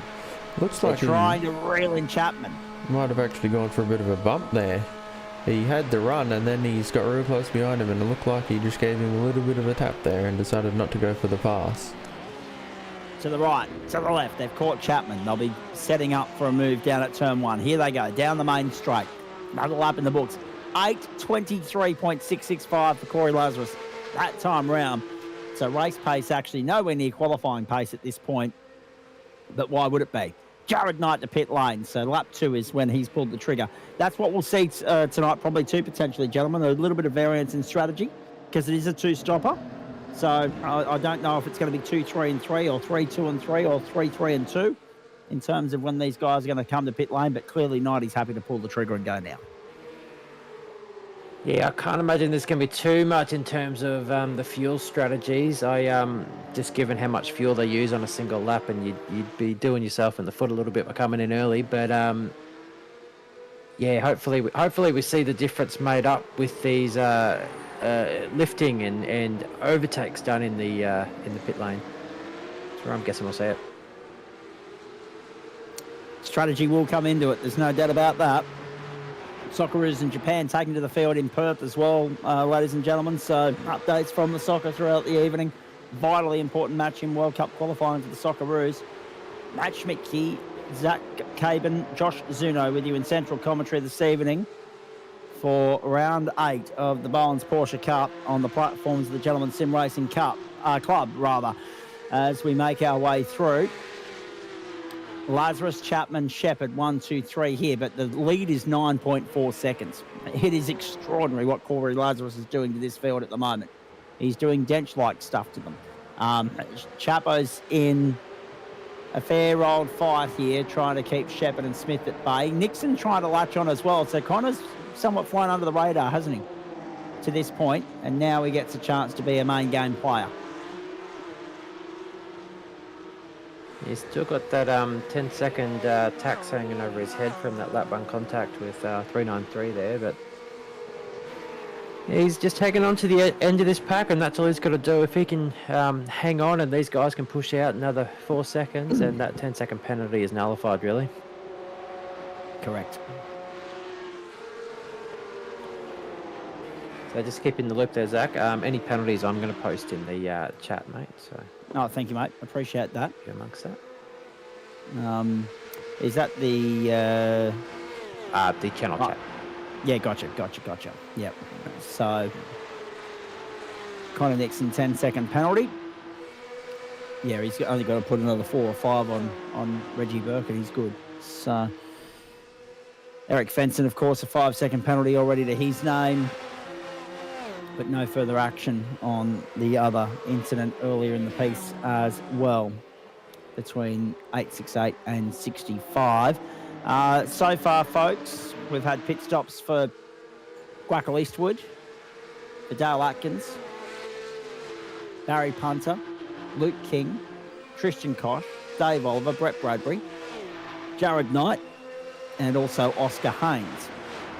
Haynes down 13 positions early. His strategy a little bit compromised for the remainder of the night. He's got to do a 4-lap run and a 3-lap run, you would argue, from here, which could be easier said than done. Through we go. What a great bit of real estate this is. We're lucky to have it. As I said, the novelty of it, the sense that we don't overutilise it, we don't, have too much of a good thing, you could say. Same with Bathurst, Mount Panorama. Revered right around the world. Nürburgring 24, of course. Officials coming up this weekend in the iRacing world, and I think the real world one's coming up end of the month, isn't it? So, I mean, you got Le Mans, you got Nürburgring, you got Spa, back to back to back. How lucky we are with some of the big events that are coming up in real world motorsport, of course. And this weekend, it's rare. We have a week off Formula One, but we do have MotoGP in action, so that'll be worth the price of admission from Aragon. If you're in Queensland, by the way, folks, well worth the trip out along the Cunningham Highway this weekend. I'm heading out there, all being fair and equal, tomorrow to Morgan Park Raceway in Warwick. Ryan, I'm coming back to your question in a moment. The short answer is yes. The long answer is the where, when and why, and which format, and I'll get to that in just a tick. Jared Knight going through on the inside to 18th. Displaced the car of Ernie Toth, who's slotted back into 19th now. So, yeah, Cunningham Highway, Morgan Park Raceway, Warwick this weekend. Round 3 of the Motorsport Australia Queensland Circuit Racing Championships. I'm out there to commentate Production Sports and Series X3. Again, all being fair and equal, if I'm up to it. And we will, of course, also have the special added edition, the bonus of the attendance of 2 national categories on the bill this weekend. The Toyota 86 Scholarship Series is there, so too the Australian Formula Ford Championship. So they're all in action this weekend. And the only way to catch the action is by joining us trackside. I will put the content up for Prod Sports and XLs via their social media accounts. That'll be Saturday night and Sunday night. I'll be doing that work because we just don't trust the network out at Morgan Park in Warwick to play ball and allow us to broadcast the things live. So we will do that on delay, but they'll be broadcast as live. So I hope you can join us for that. Corey Lazarus, 8:23.665, fastest lap of the race. Dylan Shepherd has moved to second, displaced Sam Chapman and Hayden Smith. And Shepherd's already taken off. 1 second to the good on Chapman. Have a look at that around the outside. Oscar Haynes to 15th. Goodbye. Gets by Adam Lavis. Barry Punter gets away with netcode as well with regards to his incident with Dave Oliver. Socceroos in Japan underway. 0-0 at the moment. Going around the grounds for you. Platforms of Gentleman Sim Racing Club. Thursday night Motorsport. Thursday night NRL. The Newcastle Knights up against the Manly Warringah Sea Eagles. And the Sea Eagles in control of that one at the moment, 16-10. But the Knights are fighting back. And in the AFL, of course, that one being played down in Victoria. Hawthorn 9-4-58 plays the Western Bulldogs 4-6-30. 24 minutes gone here. We're approaching the end of the third lap. It's an 8-lapper. We've got that. If it's not 8, it's 7 by bare inches, right? The way we're doing the numbers tonight. Just dependent upon the pit lane transit. Once we get a wind of the pit lane transit time of Corey Lazarus when he stops the first time, then the rest of it becomes easy enough to calculate. Hayden Smith, 4th place at the moment. Sam Chapman is third. Connor Nixon has latched on to go with them. They can't catch Dylan Shepherd. He's broken the eligibility, the potential of the slipstream and draft for the guys behind him. But Corey Lazarus in a league of his own right now.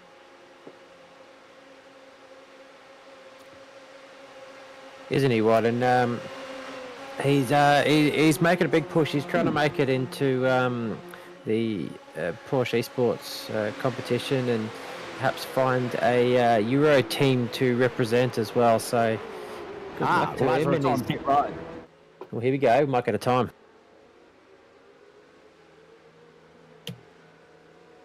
This is the moment we've been waiting for, folks. Shepherd, Chapman, Smith, Nixon, they're all in on this third lap, now fourth lap. Corey Lazarus to his pit box. Now, what's the fuel time? That's what I'm interested in. Once we get wind of the transit time. And you know what? Oh, I'm looking at this now and thinking we might get away with a 7-lap race and no overtime, boy. Look at that. Lazarus leaves 25.55. It's touch and go. I reckon it's only going to be 7 laps. I'm starting to think we're only going to go 7. I mean, you look at it, you think, yep, 8 minutes 20 times that by, I mean, because the pole time was 8:20, right? The race pace has only been 8:23. So you add that 24 seconds, and that all of a sudden does adjust your calculations. The pit lane transit, the stop time for Lazarus was 18.5, but the transit time, of course, gets added to that. He left the pit box with 25.55 on the clock. I get the feeling that if we see a repeat of that, 25.55 is 51.50, and they're doing 8:23 lap times, aren't they? So that tells you that this will now actually likely be a 7-lap race, ladies and gentlemen. I'm a bit disappointed about that. Not because my mathematics is out, but because an extra lap around here would just be gravy, you know. An extra 25 Ks, a 200K race, one more, lap, one more opportunity for, position gains and potential drama and incidents and all that sort of stuff. But the pace is just not there to go that 8th lap at this stage. I'm happy to be proven wrong, but I've just got this feeling that we're only going to go 7. Off goes Dane Snadden. Rejoins in 16th, having lost out to Paul Wilson. This is how it happened. Down to the hairpin at the end of the first half of the Grand Prix circuit lap. That's a very nice looking amount of yellow on that Whiskey Business Racing entry too, by the way. That passes. Well done, Danny. That's brilliant.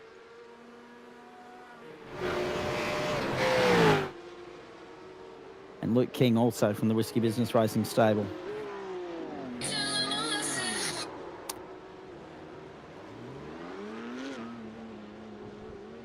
Looks like we have a couple more penalties handed out there as well. So we have an NFA for Barry Punter, which was a netco for racing room of contact with 668. 668, Dave Oliver has a 2 safety point penalty. Thank you there, Blake. Just posting them in due time. And Barry Punter there did get a 2 safety point penalty for contact with for not holding his brakes. So a few more penalties handed out there on track. Now, the other point as well, just going back to the question that was asked there a few moments ago. Yes, we go to Mount Panorama and we go there next week. Thursday night motorsport, week 9, main course. The entree is the sprint racing from the Hungaroring for Super Formula Light. Main course, Porsche Cup, Mount Panorama Bathurst. 40 minutes the race journey distance length there. And then, of course, the super sprint from Sandown to round out the campaign. Sandown for a grand finale. That's got a good ring to it, actually. I don't mind that. Good evening to Jack O'Donnell tuning in this evening as well. Good to have him on board. Almost at half race distance, gentlemen. Can't believe I'm saying that already. But again, that further highlights what I was saying, that this now looks like it's a 7-lapper, not an 8. Pace just not there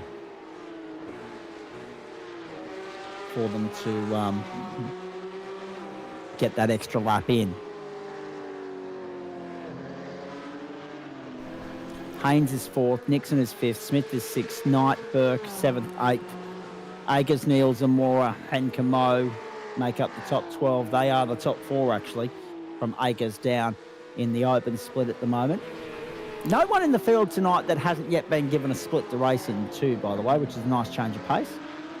We're always welcoming new names onto the grid, but it does make it easier from a calculation standpoint when there are no to-be classified, to-be confirmed drivers lining up. Guackle Eastwood did get back out there, still remains half a lap down at the moment. And has completed 2 stops already, having stopped at the end of lap 1 as well as on lap 0. So that doesn't entirely make a great degree of sense, but anyway. So Eastwood's out there, 29th place at the moment, half a lap down, so about 4 minutes down. So don't worry, boys, there'll be plenty of overtime attached to this one tonight, cheering these guys home on the final lap, because at the moment there are some drivers that are as long as 4 minutes behind the leader, 2.5, 2, a minute and 3/4, a minute and a half. So that it didn't take long, Josh, for them to spread out. Yeah, I think they looked at where Guaco was and just started towing him backwards there to get a a negative lap pit time there. But yeah, no, big relative sorry across the field, but we still do have a couple of close battles on track. That battle for 17th, it's always a bloody close battle there. Adam always seems to have guys on track around him. He must sweat a lot. Indeed. I'm not sure if it was a strategy decision or due to damage or something, but Oscar Haynes is currently 4th. He did pit on lap 1, so he is a bit out of position based on the pit stops, but we'll have to see where he ends up after everyone has completed their second stop. Yeah, so dare I say he'll have a tax of about 18 seconds to pay on a fuel deficit there, so he should still be able to sneak the laps in with the two stops as well, but yeah, a bit of extra time he'll have to make up in the pits. It should put him out around 10th or 11th, but every time I seem to say that I'm wrong, so hopefully I am in this case. Indeed. So next week, Mount Panorama, looking forward to that. Sandown the week after. Still 4 races left in the championship, and still, as far as the points are concerned, as I highlighted in the opener, still there for the taking. I mean, only 11 points between Marcus Cook and John O'Akers in the open split. Only 16 points between Smith and Chapman, and Lazarus another 11 back. So 27 covers the top 3, who are tonight 1st, 3rd and 7th. Smith on the outer at the moment as the points leader. That does diminish him a little bit, but it does tighten things up nicely from a commentary standpoint. So we'll take it and run with it.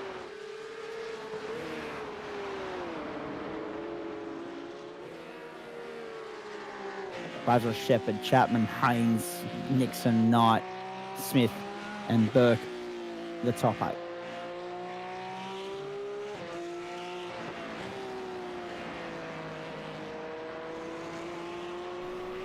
Oh, Heaney's had a bit of a slide there. That's unfortunate. Just lost the rear. So easily done on this circuit. Eric Fenson and Chuk Fung Wong also off track at the moment. Uh-oh. Fenson and Fung Wong, we need to have a look at that. Fenson's on the tie rope. Fenson on the tie rope. What's going on here? Oh, trouble going into the wall. That's a biggie. That's an enormous shunt for Fenson. The car's broken. Going nowhere but the back of the garage. He's done. How lucky he was that he didn't take anyone else with him. Looked like, yeah, Chuk had a big off track and he's bounced off the wall into Eric there. That's just nothing Eric could have done there. Oh. That's just horrendously bad luck. And right on his rear axle too. That car is not going anywhere but on the back of the tow truck. Oh, here we go. Haynes into the pits for his second stop. Wow. So that's the end of lap 4. He's got to now try and get 4 laps out of this last stint. I just don't see how he does that. Shepherd given also what we've seen so far, boys. Yeah, Shepherd also in. So that's do they know something that we don't? Can they get 4 laps out of the stint? It's only 2 compulsory pit stops required. Oh, geez, it's a long way back if you've got that wrong. I mean, I think Haynes had damage on the opening lap. I think that's the whole reason he pitted on lap 1. We'll wait and see. Surely Oh, Shepherd actually- couldn't have made that mistake. Well, Oh no, there we go. That's a retirement. Oh no. Shepherd's day is done. Can you believe that? And apologies from me as well, because again, I'm still working on 8. It's actually 7. So Lazarus should. Sorry, who'd we say? Oscar Haynes. He should be okay. We're working on 7 because we just got this feeling that it's not going to get to 8, based on what we've seen so far. We had 8 in our heads at the start when we looked at the qualifying times, and it said 8 minutes 20. 8:20 and 2 is 16:40, and another one makes 25 times 2, and then 8 minutes 20 on top of that gives you a minute 40 of leverage. But it looks as though they're going to use all that minute 40, and we're not going to get that 8th lap. So, long pit lane transit, long stop times, a few other factors. Dylan Shepherd parked up and done. That's a big story to see him out of business. And Chook's also stopped on lap 4, but only for 7.62 seconds. So that's an interesting one. Who was the other one that we said? Oscar Haynes, yeah. He's rejoined in 12th place. So he's the first of those to have stopped with the intention of going home. That was Fung Wong's moment down at the bottom of the circuit as he heads up towards the Schumacher S. Lazarus, Chapman, Nixon, Knight, and Smith, the top 5.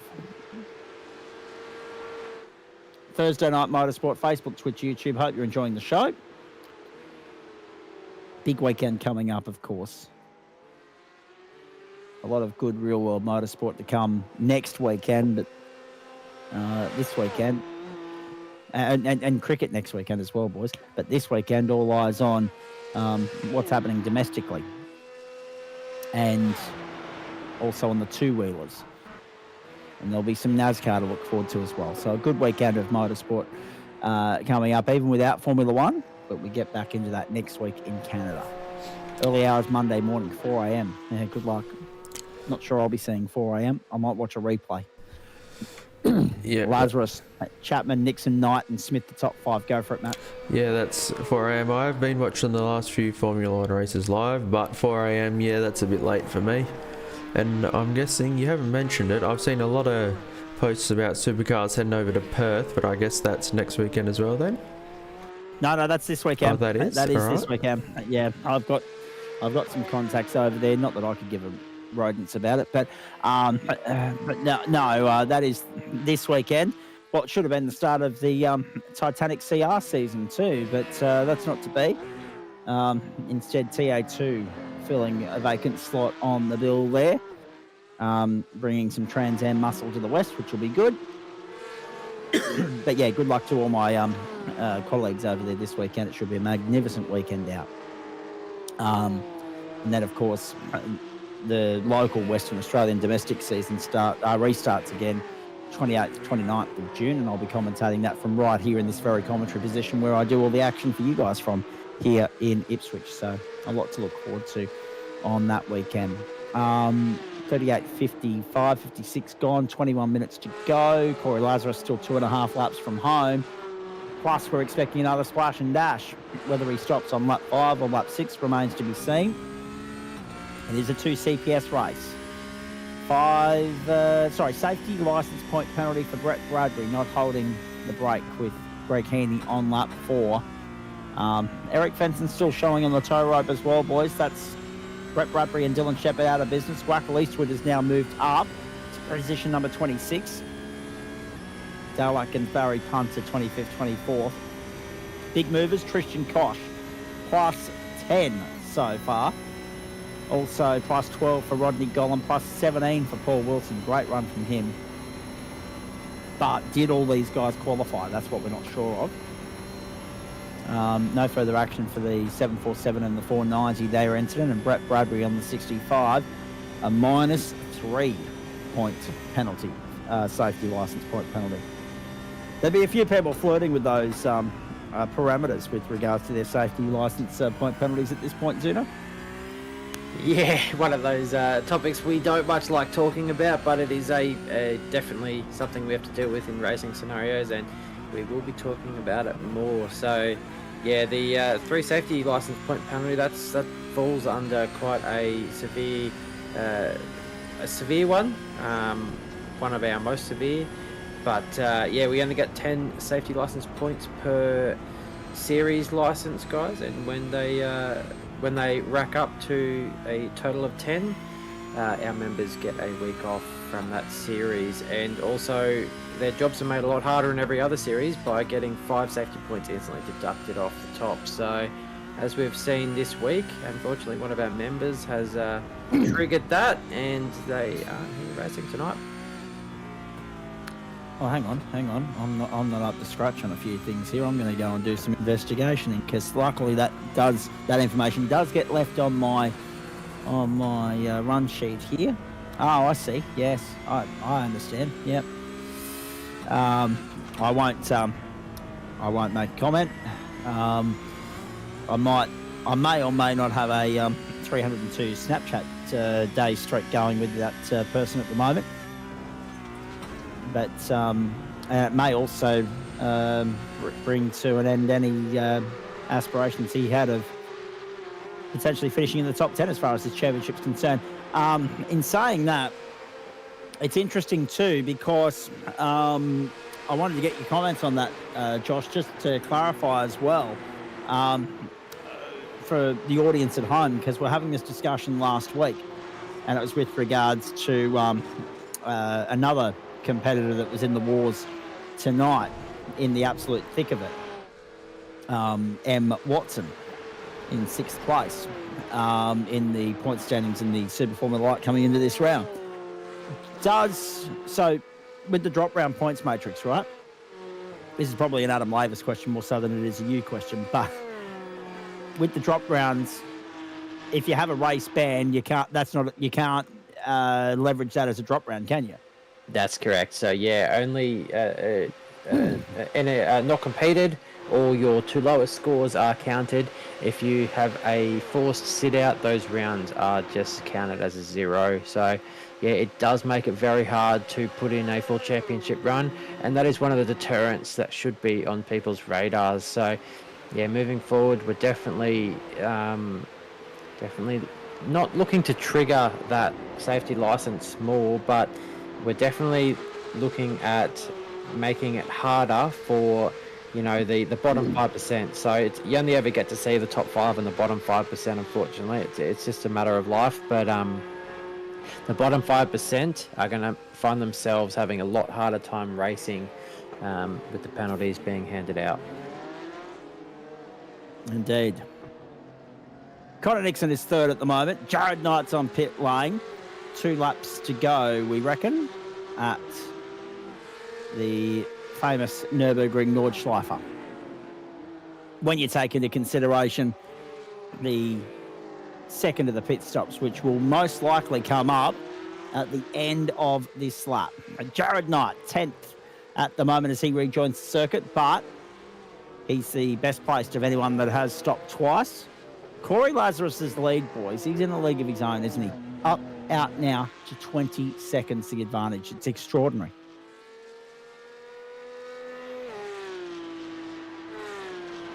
No, he most definitely is in a league of his own, isn't he? As I mentioned, that quali lap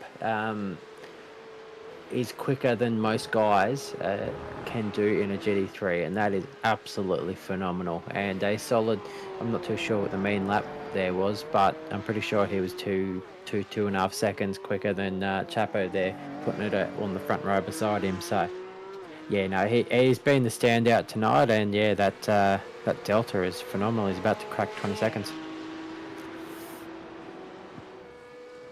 Not even with that pace will we get to an 8th lap, though, by my numbers. I mean, we've still got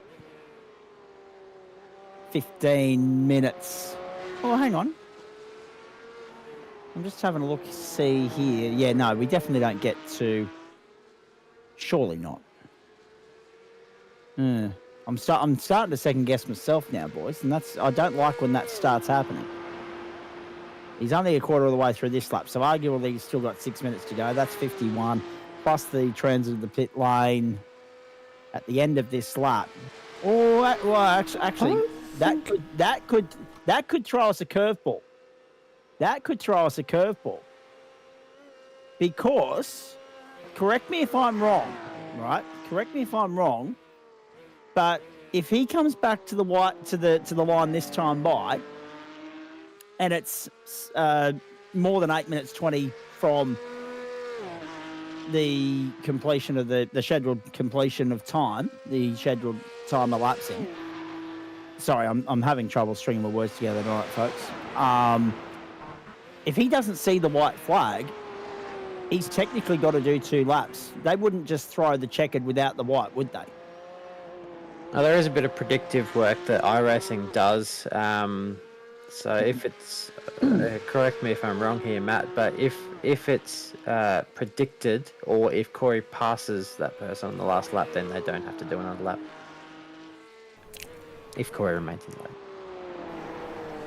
Well, I think what Zach's saying is if he's out the pits before there's a full lap's worth of time, or the white flag doesn't, basically if the white flag doesn't wave when he gets to the line, he has to do 2 laps. I don't, though this lap, because... Which means we could technically still see the white flag fly after the clock has elapsed, is what I'm getting at. Yeah, I'm not... But given the length of the lap, I'm not sure. I'm now starting to second guess everything here, only because he's on track to come to pit lane, but he'll cross the control line before he completes his pit stop, right? So therefore, even if he is within the time parameters of doing 1 lap and the clock elapsing as he leaves the pit lane, if he gets back to the control line with more than that 8 minutes, I reckon it'd be 8 minutes 24 would be the threshold. 8 minutes 24 would be the threshold because 8 minutes 23.6 is his best lap time so far. So that gives me, so 8:24 is, let me try and redeem myself here, 51:36, right?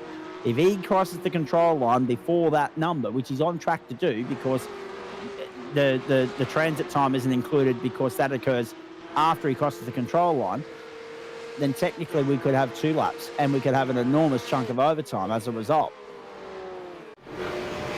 Watch this space. We'll know more very shortly. Oh, Oscar... Excuse me. Oscar Haynes has pulled up and said, you know what, I've had enough. I have a feeling that might be due to that pit stop he's worked out. He's going to be punched all the way to the back of the field, which is unfortunate. And you know what? Chook Fung Long will end up with a 3rd invoice as well. Dylan Shepherd's probably worked it out and thought that's why he's parked up. Gwackle Eastwood has done 3 pit stops already and is still out there just soldiering on. Good on you, Gwackle. That's great. Wonder if there was a little bit of lift and coasting required to even make it under 2 pit stops. That it's really surprising me that Dylan Shepherd would make that mistake. I nearly don't believe it. Yeah. No, it is a strange one. You're right.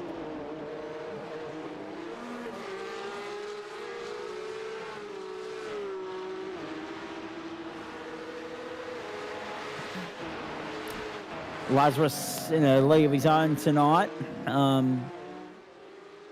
22 seconds clear. They're not overturning that without any sort of misfortune for Corey. You wouldn't imagine. Smith, Burke, Akers behind Connor Nixon at the moment. Nixon's got 1 point.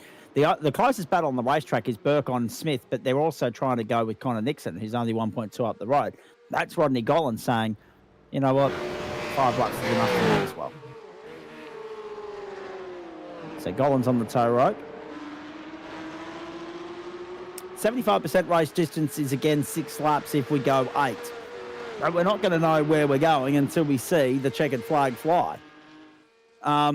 Because, as I say, I get the nasty feeling that because Corey Lazarus is heading towards the line and there's going to be more than 8 minutes, there's most likely going to be more than 8 minutes and 23 seconds on the clock, that he will... I haven't done the maths wrong, have I? 7 8 to 56. I haven't had that big a brain fade, have I? And then 7 times, well, let's round it back to the qualifying time, which was 20, is 2 minutes 20 or 140. So that gives you a minute 40 of overlay with pit stops and transit, and also the fact that we've been in the 823s, not the 820s. So take all those. Yeah, I'm not seeing things. I'm 46 seconds as well. Yeah, no, Well, it's adding up. Yeah. He's only got, what's that, a minute or so to get to the line. Well, that's right. So I'm not. It'll be very close. It'll be interesting. I'm not really sure how this will work. If he comes to the lane this time by, let's watch this, boys. Let's see how this plays out. He surely comes to the lane this time by. If it is a 2 CPS race, you want to do it within time, just in case they decide to throw the checkered without the white. G'day, Andrew. Thank you, mate. Yeah, I'm doing much better than what I was about this time last night, buddy. Thank you. Corey Lazarus to pit lane. There he goes. He's gone past the control line with 8 3/4 minutes on the clock. Barney's not waving that flag. Oh, this could get interesting. This could be a real spicy meatball. Surely iRacing wouldn't be willing to let us have 8 minutes of free playtime, would they? I really don't. I always worked on you had to hit the last lap under 2 minutes, but that's not going to happen on this track. Or it could, but not in this instance. And yeah, Barney's not waving his flag. At least not that we can see. So I guess we'll find out. Given the that quickest lap time, Corey Lazarus was under 12 seconds as well. But given the quickest lap is an 8:23, there's no chance of him making it round before the hour ticked round. So, yeah. So it is going to be very interesting. Do we get a white flag in overtime, or do we see a checkered this time? And if Corey Lazarus has only got to go through the motions here and get a lap done, then good on him, and it's home, and it's, signed, sealed, and delivered. Race win, round win, etc. But yeah, it's not as straightforward as it seems, because they haven't seen the white flag. So I'm now kind of feeling a little bit better about my original prediction of an 8-lap race. But I could be very much brought back down to earth in about 90% of a lap's time. 7 minutes and 15 seconds left on the clock. Second round of pit stops has come and gone. Field is just about cleansed. The entirety of the top 12 went to pit lane that time by. Everyone in the top 12, make it 13 now with Nathan Michael, stopped on lap 6. Or the completion thereof. And some varying strategies as well. Connor Nixon only put 9.2 seconds, 9.7 for Hayden Smith, 10.8 for Chapo, 12.6 for Corey. So, this is going to be very interesting. Very interesting. So it's either going to go bang on that 60-minute marker, or it's going to go as 68.5 minutes, ladies and gentlemen. It's going to be a specky. Stay with us. We're on the cusp of finding out how this one ends, when it ends. 6 minutes to go. Yeah. Since we've got a bit of a gap between everyone, here's a bit of, I think it's interesting trivia. I'm sure everyone here has seen it. On the left-hand side of the pit straight, there's actually a roller coaster. And that roller coaster, it actually only operated for 2 days, and then they shut it down because they decided it was basically not the way it was designed. It could never reach this. It was designed to launch at, I can't even think, but it was set up to do 160 kilometers per hour in, I believe, 2 seconds. So insanely fast, and it was going to go faster, but they couldn't get it there. And then it operated for 2 days, there was actually an explosion due to the pneumatic launch system that shattered some windows and such, and then they shut it down after 2 days. I love it when someone brings even more quirky trivia to the platforms of the GSRC than me, Matty Schmidtke. Well done. I love it. Yeah, well, I absolutely love it. roller coasters, I'm a bit of a, I guess, nerd in that instance, but you know. Mate, I do love a roller coaster. Went to Movie World. So I'm the sort of idiot that goes to Movie World 3 weeks after appendicitis, right? Or 2.5 weeks after appendicitis. Went there and rode the roller coasters all day long. I paid for it substantially the next day, but enjoyed the living daylights out of it on the day that we did it. So, no, good stuff. Good times, happy days. Given that one's in Germany, Matt, and it was really quick and it had an explosion, would you say that because of the explosion it was auto banned? Okay, you can see yourself out with your dad jokes. Very nice. Well played. I like it. Oh, I love it. You can tell we've had fun tonight, can't you, ladies and gentlemen? Platforms, Gentlemen Sim Racing Club, Facebook, Twitch, YouTube. Thursday night motorsport. Don't forget to come back and join Dan Yeaman, Nick Fodiatis, Greg Heaney, and all the crew tomorrow night for Friday night motorsport, of course, across Facebook, Twitch, and YouTube, and our coverage of the open wheel double header, encompassing, of course, Formula Ford and IndyCar. Formula Ford was a belter last week. Loved going to Lime Rock. More of that, please. And, of course, the IndyCar Series. Critical juncture there because we're going to the famed, and I stress famed, Road America tomorrow night. So I hope you'll come back and join us for all of that.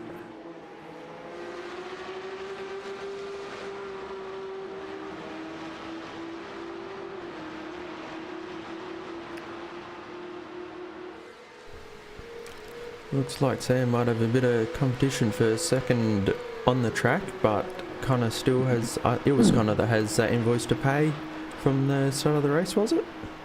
Yeah, he does. I'll go through those penalties again very shortly because Josh has been kind enough to leave them here for us, and hopefully if any more come in the next lap or so, he'll do the same again for us, but he's about to actually show himself out. Oh, Nixon, two wheels in the grass, loses the spot. Chapman and Nixon side by side. Don't throw it away now, gentlemen. Don't throw it away now. And it's inviting Hayden Smith and Reg Burke back into the fight. After 58 minutes, we've got a four-way fight for second. Burke had two wheels in the grass. Josh Juno's about to give himself an early mark because he's got an early start. But, mate, I appreciate you being on standby potentially to cover me tonight. Thanks for stopping in. Been good to catch up. Some final thoughts before we let you show yourself the door? I really don't want to go to bed. I want to see who... this is sadistic and evil of me, but I want to see if we get another lap and who has underfueled. Because there are going to be some unfortunate souls out there. If that happens. So it's either a quarter of a lap for Corey Lazarus or a lap and a quarter for the entire field. We will wait and see. 24 seconds the advantage for Corey Lazarus. He is in a completely different postcode. The one that's in trouble, I reckon, if they are talking about being underfueled, is Connor Nixon. 9.23. Chapo, we know, can do the fuel save. Hayden Smith also went low. Reg Burke could well be in the box seat here. Who knows? It always brings about the uncertainty. They didn't see a white flag. Will they see a white flag this time by after the clock has elapsed? Or will common sense prevail? They'll just go straight to the checker. We're about to find out. Stay with us. Fair bit to come tonight as we debrief this one on the platforms of the Gentlemen Sim Racing Club across Facebook, Twitch and YouTube. Well, you have a breather there, boys. I will see myself out. Thank you and have a good cast.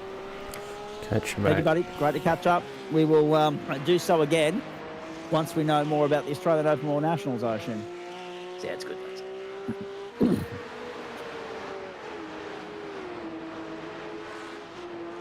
There we go.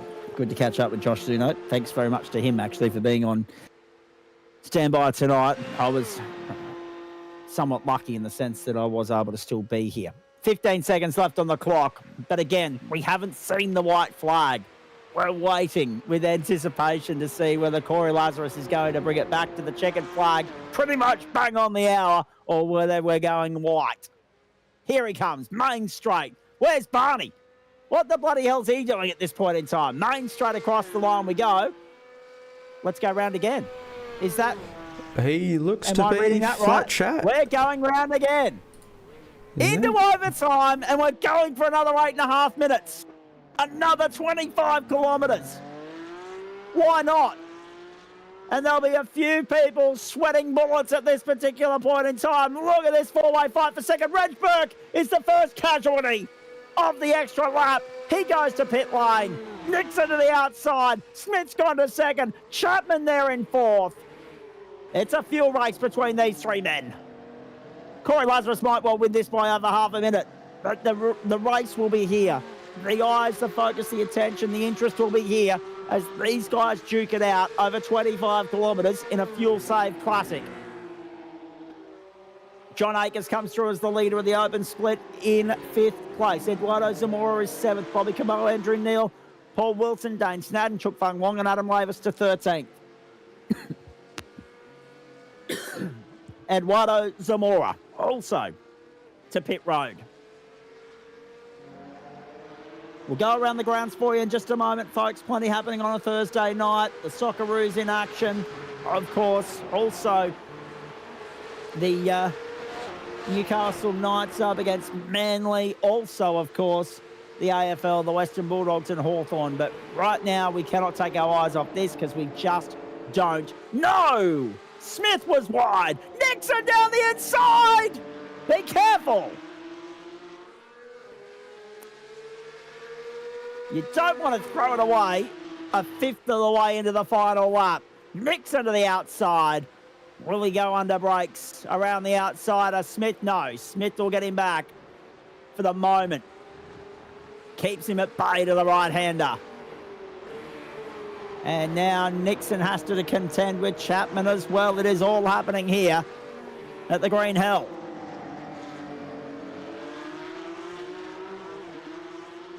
Off goes Andrew Neal on the final lap.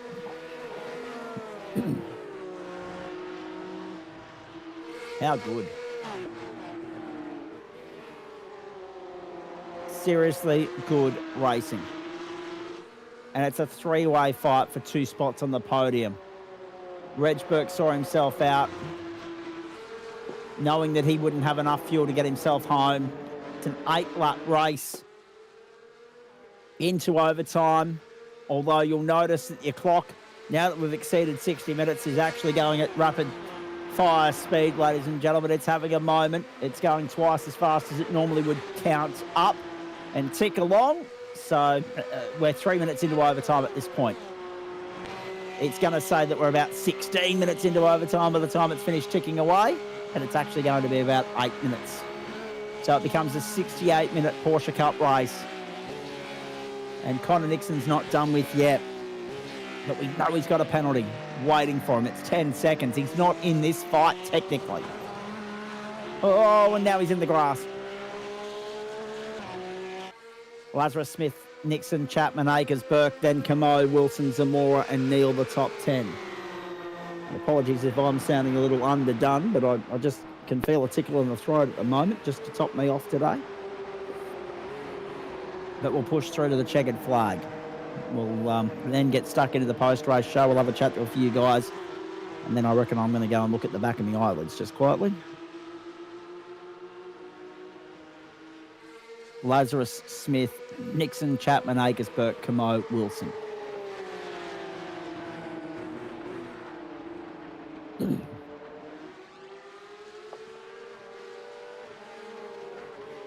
.27.5 seconds.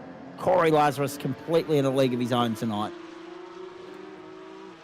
Leading this by, well, it's only 1/20th of the lap, right? Let's put that into context. It's only a 20th of the way around it, but it's still impressive all the same.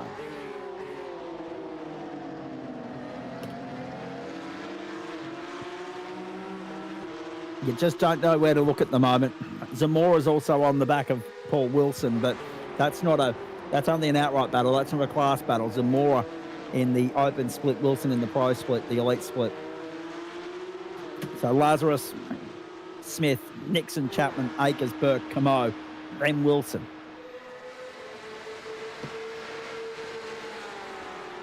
The final stages, the final half a lap. Are they okay on fuel? Who will cough and splutter first?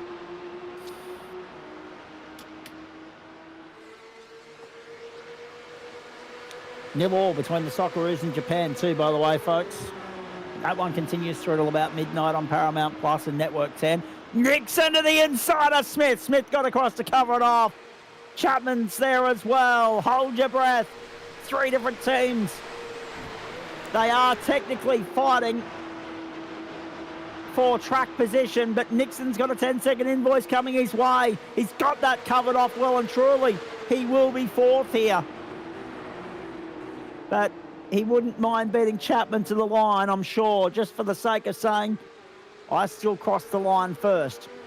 It might not get reflected on the score sheet that way, but sometimes they don't care about that. And Nixon's not necessarily a championship contender, whereas Chapman is. Second in the fight at the moment. It's important for Chapman to find a way by Hayden Smith. They're both going to lose out to Corey Lazarus tonight. This championship is going to be scintillating, viewing, compulsory, compelling, captivating, cliffhanger stuff for the final few stages, the final 4 races. It's going to be teetering on a knife's edge as far as that points race is concerned.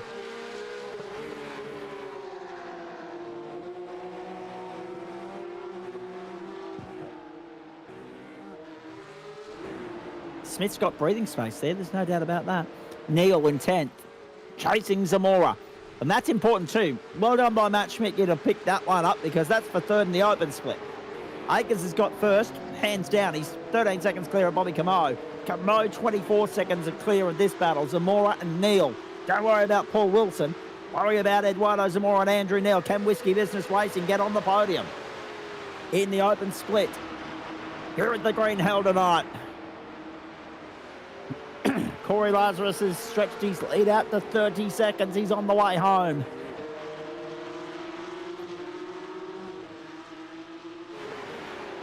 Clinical from Lazarus tonight and firmly back in championship contention here now. Of that, there is no doubt. Hayden Smith wasn't on the grid last week, but he had drop rounds to play with. You use them, you leverage them as best you can throughout the course of the season, but it means that he's only got one more possibility to do that, and then he's got nothing to fall back on. Lazarus leads us down to the checkered flag. Corey Lazarus is coming to the checkered flag. Let's go to him if we can. Matty Schmidtke, here he comes. Last turn, checkered flag. He leads from start to finish. It's critical work in Germany for Corey Lazarus. The number 1 is on top of the summit again. Round 8 supremacy for him at the Green Hell. Now look at this. Sam Chapman's got by Connor Nixon. It was always going to be 3rd on the run to the line for him anyway because of Nixon's penalty. But now he's got a crack at Hayden Smith on the run to the line. Is Smith going to get it through there okay? Is he going to cough? Nixon around the outside scrapes the wall. Side by side they go. Nixon will win it at the post, but of course Chapman will get 3rd on the scorebook. Bang! Look at that. Beautifully frozen down by you there, Matt Schmidtke, as they cross the line live to show that Nixon edges out Chapman by 0.05 of a second. Corey Lazarus, just to rub salt in the wound of the entire paddock, punches out the fastest time of the race on the final lap. 8:22.409. Thanks for coming. What the hell? How good was that? And we've got another battle for, it'll be 3rd in the open split here. They're side by side on the straight. Oh, Gonna be 3 it's wide. incredible stuff. Zamora and Neil. Zamora's got his nose in front. Paul Wilson's weighing into the fight. This could end badly. Contact and burn. See you later. They've won one another round. It was third up for grabs on the open split podium. And Eduardo Zamora, his day is done. Right with the finish line in view. Start, finish straight, checkered flag. How about that? It's 9th for Andrew Neil outright. It's 3rd in class. Akers won it, of course, from Bobby Camo, then Neil. And this is how it all played out. Oh, wow, it was Wilson, actually, that set that off. Wilson was in the grass. It jagged him sideways. He had no control at that point. I'm sure that was Paul Wilson that started off that chain reaction. Can we have another look at that, please? Let's see what we've got here. Wowee. 8:22.409. Corey Lazarus wins the race. Hayden second. Sam Chapman third because of Connor Nixon's penalty. Nixon fourth. Then Akers, Burke, Camo, Wilson, Neil, and Snadden. But Wilson and Neil are very lucky to make it to the line. Look at that. Yeah, Wilson was in the grass. I reckon Zamora might have also been, to be fair. You cannot go three wide through there. Three wide was too wide there is very difficult. 3 wide. It's definitely an interesting decision by some of them there, but they chose to take it. I mean, it's not bloody Formula V, boys. Come on. Final lap, precious championship points on the line, adrenaline pumping, blood running. I get it, but oh wow, what a way for it to finish. What a way for it to finish. So Lazarus, Smith, Nixon did beat Chapman to the line 500ths of a second, but Chapman will inherit third. And we've still got Barry Punter making his way around to be not the last of the finishes. It's fun. It's important to note. He's gone by Eduardo Zamora there. Zamora's going to plummet down the leaderboard. And, well, actually, if he's exited the server, he won't be classified. That's a costly blow for Eduardo. I think... And Barry Punter's gone to pit lane. Oh, yeah, that's... But Barry Punter's going to cross the line in pit lane. I wonder if he had black flag for incidents or something. Possibly. I think... But he's going to get slugged anyway. Yeah. So, I suppose it doesn't really matter either way or or. But, yeah. Dale Atkins comes through. He finishes 21st on track. Guacal Eastwood will be 22nd, and we're still waiting for Rodney Gollan. Yeah, he's back here. He's getting along. He's about to go through the carousel by the looks of it, I think. That's where he is. What the hell was that? Well, there were 2 3-car battles on that final lap. One of them got to the line cleanly, and we're applauding that. One of them not so. That is highlight reel material, unfortunately. And it'll be interesting to see how race control adjudicate on that, because it looked as though they were flirting with the track limits there, and we know that that's not necessarily embraced enthusiastically by race control, based on what we saw earlier in Super Formula Light for Danny Davison. There we go. How about that? Sam Chapman joins me. So too does Connor Nixon. Connor, you've got the hottest ticket in town in Western Australia tonight is at Optus Stadium. The Socceroos against Japan, and yet you're going around the Nordschleife. Yeah, well, I needed to get some laps in. Hi, everyone, by the way. But yeah, needed to get some laps in because my computer went kaput at the start of the week. So this is actually my first time getting some laps in. So I thought there's no other way to get some laps in by doing a gents race, especially around here. And yeah, it was epic. It was really good racing. Yeah, it was really cool. Indeed. Now, a question for both of you before we talk about your individual races and the fact that you were in a photo finish. Not that it matters, Connor, because you've already got a 10-second invoice coming your way. So congratulations on 4th. But I mean, Corey was in a completely different postcode tonight. 30.59 seconds to the good. Fastest lap of the race in the final lap. You name it, he's ticked all the boxes he's done. Firmly in championship contention now. Enduro points, of course, up for grabs tonight. Question for both of you, right? Because there's no disputing that this is the biggest track we run on. It's the longest. It's the most notorious. How do you go about training yourselves to, remember the little ins and outs of it? Because some of the racetracks we go on, dead set easy, them like the back of your hand. It'd have to be surely different for the Nordschleife, though, because it is so long a lap, and you've done 8 of them. I can jump in if you like. It's Whoever. Yeah, I mean, it's you just try and get some laps in, and I mean, it is a hard one because there's 170 places that you can find more time. So when you try and look back at a Telem or something like that, and you're 8 seconds down or whatever, it's there's a fair bit to start with. So you just sort of try to acclimatise yourself as much as possible, pick out the ones that you're losing the most time on, I think, and and then just try and play within your limits within the race. Connor, how's it like for you? For me, it was a bit different this time around. I started about 2 weeks ago, just making a setup for the car, and then kind of just did bit by bit, and then the computer shut itself. But luckily, the boys are great at the team. So look, they've been practicing all week, so it's been good just to watch them actually just drive on Discord, even the likes of Harry and all the rest of them. So it's been good to just watch them kind of drive, and you just pick up little things, and I think tonight was a bit of a race to see if you put it all together, and I mean, I'm pretty happy with the result I've got tonight. So it's hard. It's definitely not a easy track, but it's probably one of my favorites now. Indeed. It's always an interesting one.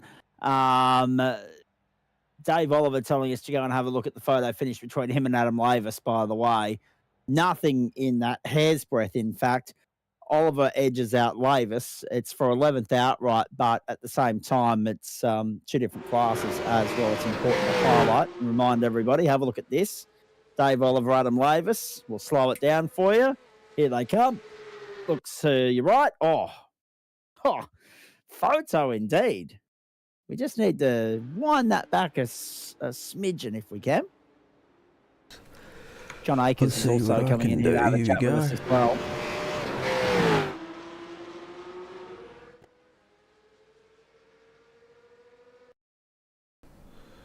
Let's have a look. Here they come. Hopefully 3, not too long. 2, 1. To the right-hand side of your screen, you're looking. Here they go. Oh, nothing in that. The iRacing scoreboard gave it to Oliver by 0.00. Oh, wow.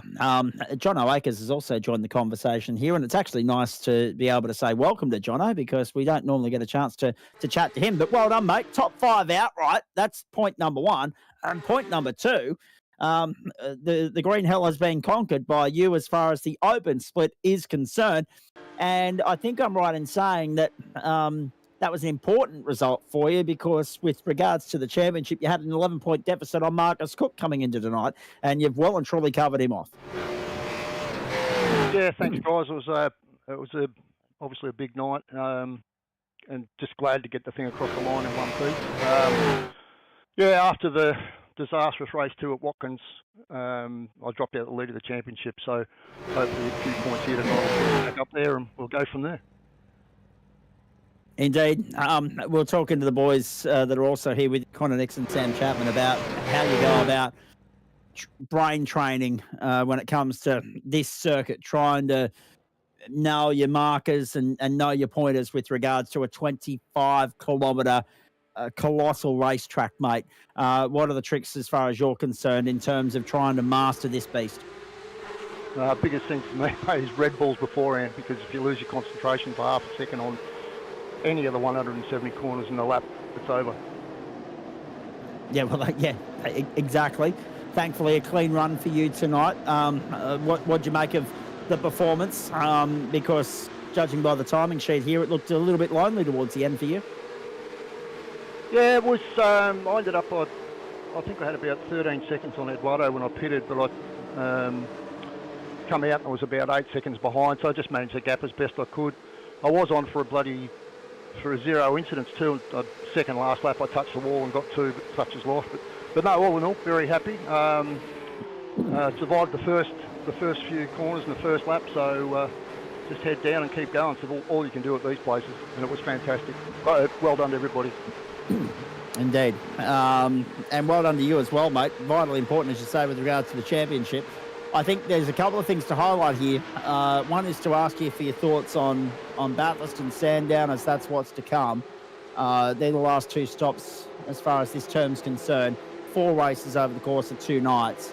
And it's not lost on anybody that you would anticipate that there'll be a few more bums in seats for those 2 rounds, given the stature of the 2 tracks and how revered they are. How do you go about trying to limitate any potential damage here, get through, tick the box, being mindful of Ernie Toff, being mindful of John O'Akers, and being mindful of Marcus Cook, and being mindful that Greg Heaney's still in striking distance as well, being mindful of all those 3 around you, Jono? How do you go about ticking the boxes here, mate, and getting yourself through unscathed to try and prevail victorious? Well, I think one of the biggest things is obviously try and qualify as best I can for my split, and then, you know, every chance I get, I've learnt after the 3 or 4 seasons I've been here that if the elite guys are behind you, just do your best to let them through. You know, as I say, it's not your race, and I'm not theirs. So that sort of limits the damage of getting involved in any sort of thing in trying to race elite guys. And then, yeah, just head down, keep focused on the track corner for corner and run it. And of course, with Sandown coming, it's going to be wet anyway. So, well, wet to dry as it usually is. So yeah, it's a big unknown, that one. Indeed.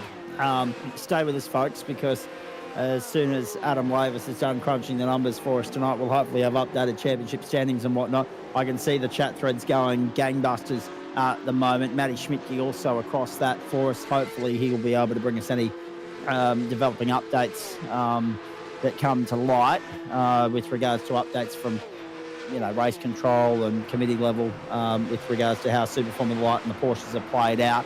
Jono, what's next for you, please, mate? Is it do we see you pop up and have a steer of anything else between now and the Porsches next week? And what are your thoughts on Bathurst? Because, I mean, at the end of the day, yes, it's only 6.213 kilometres, which seems tiny compared to what we were dealing with tonight, but it's so easy to trip up there. Oh, look, absolutely. It's just as treacherous as a ring, just on a smaller scale. The biggest thing, I'm not a bad peddler at Bathurst. I get around in a reasonable time, so hopefully that'll be enough to put me in good stead. Obviously, the other thing is respect the guys you're racing with, and you know, the likes of Greg Haney and that sort of stuff. They're good, hard, fair races. And yeah, hopefully we can all get through unscathed and have a good race. All right, mate. Hey, very nicely done. Well done to you. A clean set of heels throughout the course of that night. The reward is a very comfortable win. You were 13 seconds clear of Bobby Kamal at the end in the Bowens Porsche Cup Open Split tonight, mate. You covered off both your championship combatants. Boxes ticked left, right and centre. Game on the last 2 weeks. Good luck. Thanks, guys. Thanks again for the coverage. Brilliant. And thanks for the commentary. See ya. Now, Connor, let me bring you back in at this particular point in time. 10 seconds. At what point did you know, and at what point did you concede defeat on trying to do anything about it, please? Yeah, look, it was kind of just unfortunate. I'm watching it back now. Look, I'll go back up to race control and try and argue my point, which probably will get me nowhere. But yeah, look, the 10 seconds, yeah, it is what it is. But I was just here for practice tonight. Look, I didn't want to kill anyone, but if I could get a good result, it'd be nice. But to get Chapo at the line there, it was it's pretty cool. I was like, I'll give this a go, and yeah, kind of worked out. Indeed. Again, tough race, grueling race. And you got back to the line after time had elapsed, and you still had to do one more. Were you right on fuel, or did you have to do some quenching? No, it was all good. Yeah, I had eye overlays, crunching numbers, and I saw that we were going to be close. And I was like, yeah, look, I'll just put that extra bit in just in case we do go over. Because yeah, if I was having to fuel save at the end, I think we might have been in a bit of a trouble because I've never fuel saved in this car before. So hopefully I don't have to do it for the 24, but we'll see what happens.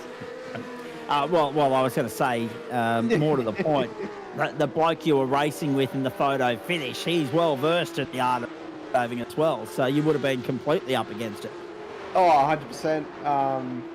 Yeah, it would have been an issue, that's for sure. I know Chapo's pretty good at that stuff, so yeah, I kind of just kept it in my back pocket knowing that I wouldn't be able to do it, so yeah, just put like half a litre more. I'm sure Denshi won't be happy with me not burning as much fuel as I was, but oh well, it is what it is. But no, it was a good race tonight. It was yeah, it was a lot of fun. Definitely sign up for the next season and yeah, give it a whack. You mentioned the aforementioned Nürburgring 24 across the course of the weekend, mate. Just how excited are you for that? And are you doing any of the overnight heavy lifting, or do you get to enjoy some sleep while the teammates go hard at it for you and then wake up in the daylight hours and go about your business?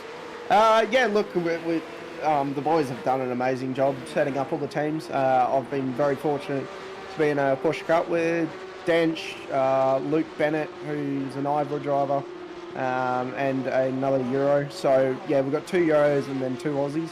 So Dench and I will drive for the first 12, and then the boys will do the night hauling, and yeah, we'll go from there. So yeah, I'm sure we'll figure out all the timesheet and figure out all that. But yeah, for the teams, it's looking really good. Yeah, feeling good now after that little race. I thought it might have been miles off, but yeah, Woodsy was in there going, look, your pace is good. Like, I wouldn't be ashamed of that type of pace. So yeah, it's definitely something to be half confident about. But yeah, we're doing the Aussie splits, so you never know what will happen in that one. Correct. Stay with me because I want to come back to you in a moment. Chapo, 1X. After 68 minutes around here. Talk us through the frustrations of being 1X out from the bonus points for a clean race, which would have been vitally important in context to the championship fight at the moment, which is at a critical juncture. It's worth about 47 points in this this sort of race. So, and that 1X was actually the net code with Hayden. So it wasn't even a real 1X. So yeah, that's an unfortunate one. But yeah. I mean, we stayed, after Pens on the podium, so I'll take that. But it is annoying I didn't get the 0X, given I still ended up behind Hayden. Well, that's exactly right, considering that it's between you, him and Corey for the championship, mate. Corey was just in a different postcode tonight. Talk us through it from your standpoint, please. Oh, yeah. It was, I was sort of, fine with sort of letting him go away and running my own pace. Like, it was sort of briefly held with him at the start, but, we know what Corey is like in these things, and, I'm still somewhat underdone coming into tonight, so... it was a survival race, and I sort of just focused on, I guess, where Hayden was and all that sort of thing. Like Corey was a different postcode. That was out of the question. It was a race with the other guys, and unfortunately, when we came out of pits, was just not able to pull away, and got gobbled up at the end of the straight. So decided to sit behind and wait till. We could get the double tow on the way back through, but yeah, unfortunately Connor was a little bit too far behind by the time we hit that main straight, so couldn't quite get up to Hayden. Could get past him, but yeah, obviously didn't hold the position, just slowed it up too much on the on that final turn there, going into the final turn, it allowed him a nose up the outside, so I had to slow myself down more to make sure that I didn't put him in the wall. But we'll take it. I didn't realise he had a pen until after, so that is what it is. We'll take a podium. Indeed, and a vitally important one in the grand scheme of things as far as the championship's concerned, mate. Just quickly, before I go back, I want to talk to you and Connor about a different matter as well with regards to GT3 and Monday night before I let you both go. But because at the end of the day, you are the last two in here, so we're going to get out of here relatively early for the... don't count your chickens yet. No. Based on the norm when it comes to having the later finish with a race like that, and it was a later finish because it was 60 minutes plus a lap, so it was a 68-minute race at the end of the day. With regards to next week, we know that Mount Panorama can be a hit-and-miss sort of circuit for you. How are you feeling about that, knowing that they'll be coming out of the woodwork to line up and have a crack at that one? There'll be plenty of cars on the grid, which means plenty of traffic, which means plenty of potential for carnage, and the probability of getting caught up in it intensifies as well. What are your thoughts on going in there and trying to limit any potential damage with a view to setting yourself up for a run around Sandown and sprint racing, which we know you enjoy, in week 10? Yeah, I mean, we'll have to survive. Like, it's, I've got a hit and miss relationship with Bathurst. We got a little bit more comfortable with it earlier this year, but there's still certainly time to find, and I haven't really done it in a P-Cup before, so that will be, I guess, an interesting learning curve. Hopefully won't be rushing home from work to get there this time next week, but we'll just have to manage the race, as I have been all season, relatively carefully and methodically, and we'll see where we get to. It's all still pretty close at the top, and with the super sprint going into the final round, it's providing you don't have a diabolical finish, it should all still be up for grabs. Indeed, and I guess the other point as well, I have to ask you, Super Formula Light. I mean, I cannot believe the drama that we saw there tonight, mate. Did you get a chance to absorb it? Did you get a chance to watch Jackson Rayhana and Marcus Watson and co plying their trade? I mean, it looked like fun. I'm sure it was. I was driving home at the time, so... but the answer is no, yes. No, sadly I didn't. It's just been a long day, so I'm glad it's over. But yeah, no, unfortunately, otherwise I would have tried to get out there and, get a round under my belt. Because, I'm not sure whether I'll be able to make Open Wheel Nationals at this point. But we'll see what I can do over the next couple of weeks, I guess. To be fair, you're 36th at the moment in the points, so you need to turn up for the next 2 weeks. That's number one. Number two is, surely there's got to be some sort of, discretion applied to allow former champions onto the grid. Surely there's got to be some sort of leniency. I'm not sure if they're going to show any love, though, Chumper. Well, apparently not. Or at least silver medalists in the season, or last Open Wheel Nationals. But no, apparently not. That's the rules at this point. So I'll see what I can do, and if I'm allowed in, I'm allowed in. If not, then so be it. All right, very nice. Now, are you lining up in any of the Nürburgring 24 stuff over the course of the weekend? And is this a good warm up for that as a result? I am. I mean, after doing a bit of cracky in the P-Cup, I sort of want to do it in the P-Cup, but we're doing GT3 with Eli and Richard Mitchum, so that should be good. But bit of a different car, different beast. I've done a little bit of practice, but there's still certainly a fair bit of time to find. We're doing the Ferrari this weekend, so different car to what I've been driving around in all the other series, but quite a good car I find as well. I quite like the way it drives. Indeed. Now, I guess the other question that we should ask for Connor is, as we say, it's a bit of a cameo to see you in here on a Thursday night. Are you keen to come back and have a steer for things like Bathurst and Sandown? Yeah, look, I'll definitely come have a steer. I think I know that I'm not in training at the championships now. I'm in the bin for all of them, but yeah, it's nice to come have a steer. But yeah, definitely Bathurst and Sandown are my two favourite tracks. They're yeah, probably my two best tracks actually. So yeah, if I'm gonna have a steer at those tracks, so hopefully I'll do okay. I'm sure you will, buddy. I'm sure you will.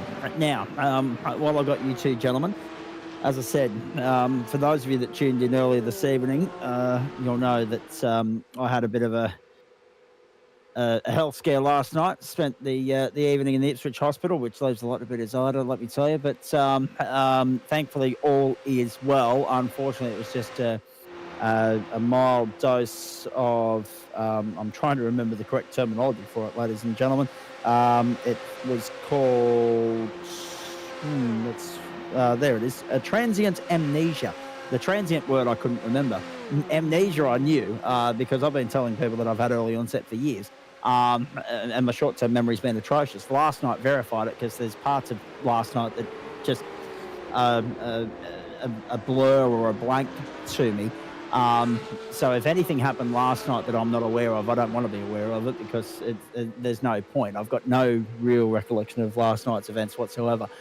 However, earlier in the week, before the proverbial hit the fan, there was some talk with regards to GT3 and a complete overhaul of GT3 coming to the iRacing platform in terms of the cars.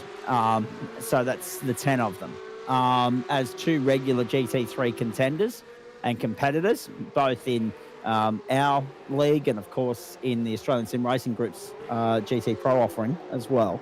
What are your thoughts on how that might reinvent the wheel and potentially change the game? And are you potentially sweating, Chapo, on the two cars of choice so far this season for the Pro Invitational, pending what updates might come with the content that will be dropped and applied and implemented for Term 3?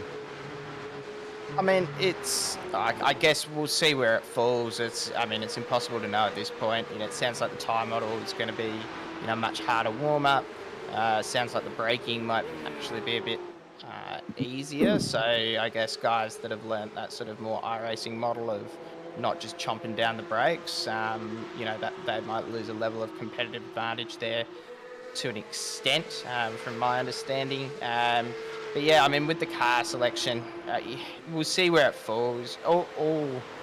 Not all, but a good chunk of the competitive teams have gone with that car combo or very similar anyway. So, if they fall off, then it might create a fairly sort of interesting field and reshuffle things a little bit. But we'll see where it falls. I wouldn't be surprised if they bop the Acura a bit. It's just too strong across too many circuits, I think, at this point, particularly at low temps. The Macca has been around a while, so it's probably sort of found a relatively happy medium. It's probably in the upper class of cars still, but it's not in a league of its own necessarily. Whether it brings in some of those less loved cars like your Lambos and maybe Corvette to an extent, although that sort of has its moments. We will, we'll see. But yeah, I guess it's impossible to know at this point.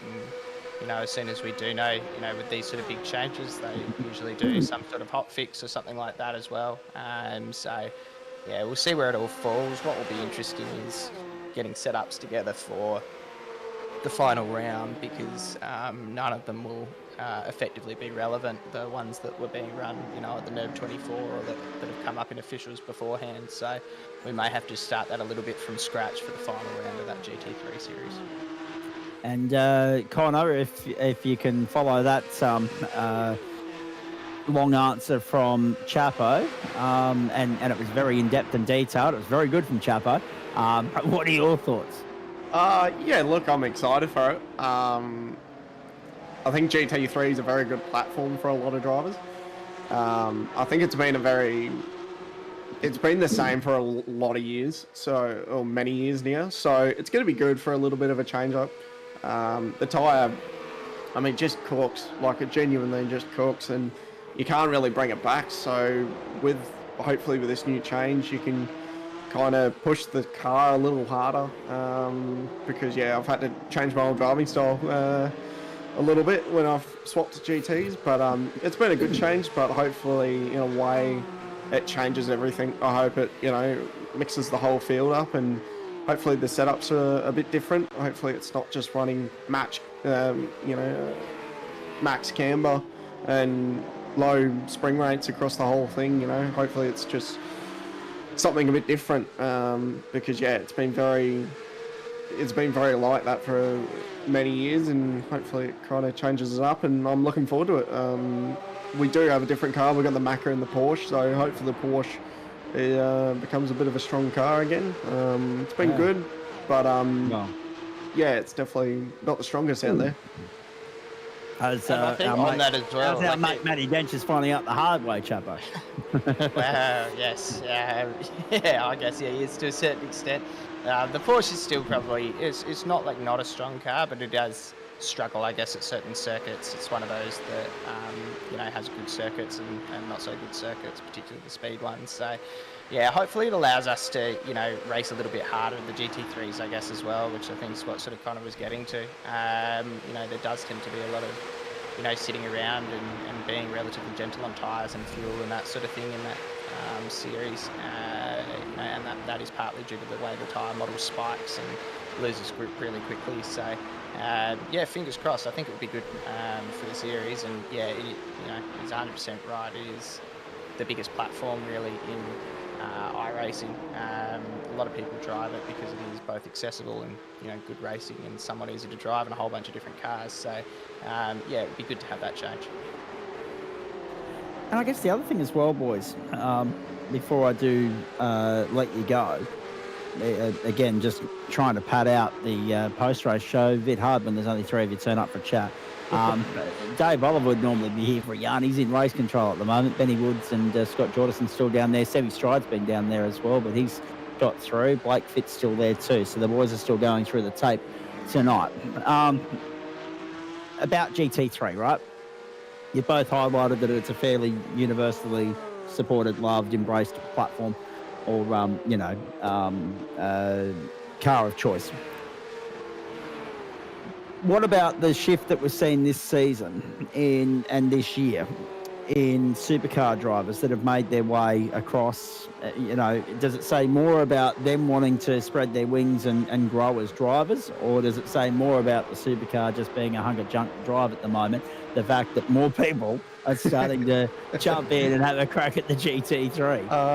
I'm probably the best one to talk about this. Obviously, I drove the V8 for 3.5 years. I loved the Gen 2. It was one of the best cars on the platform. It was awesome to drive. I think Gen 3 is just a different beast. We finally figured out the car, but I just wanted something different. And obviously, I knew the GT update was eventually coming, and you got your Porsche Cups, and they're all a bit similar. So, and obviously the team's very GT orientated. I kind of thought, look, we've got the guys there that are really good at it, so might as well give it a crack. And started off doing gents back in the GT3s a couple of seasons ago, and I was like, this is not bad. Started out in the Merc, and a lot, it was a very similar platform to the Gen 2, and bit by bit, now I'm a Porsche fan. So look, it's I think Gen 3 is a good platform, but it needs a lot of work to be good. It feels like the splitter's too high off in the ground. The rear tyres just cook really easily, obviously, with that rear wing being chopped off.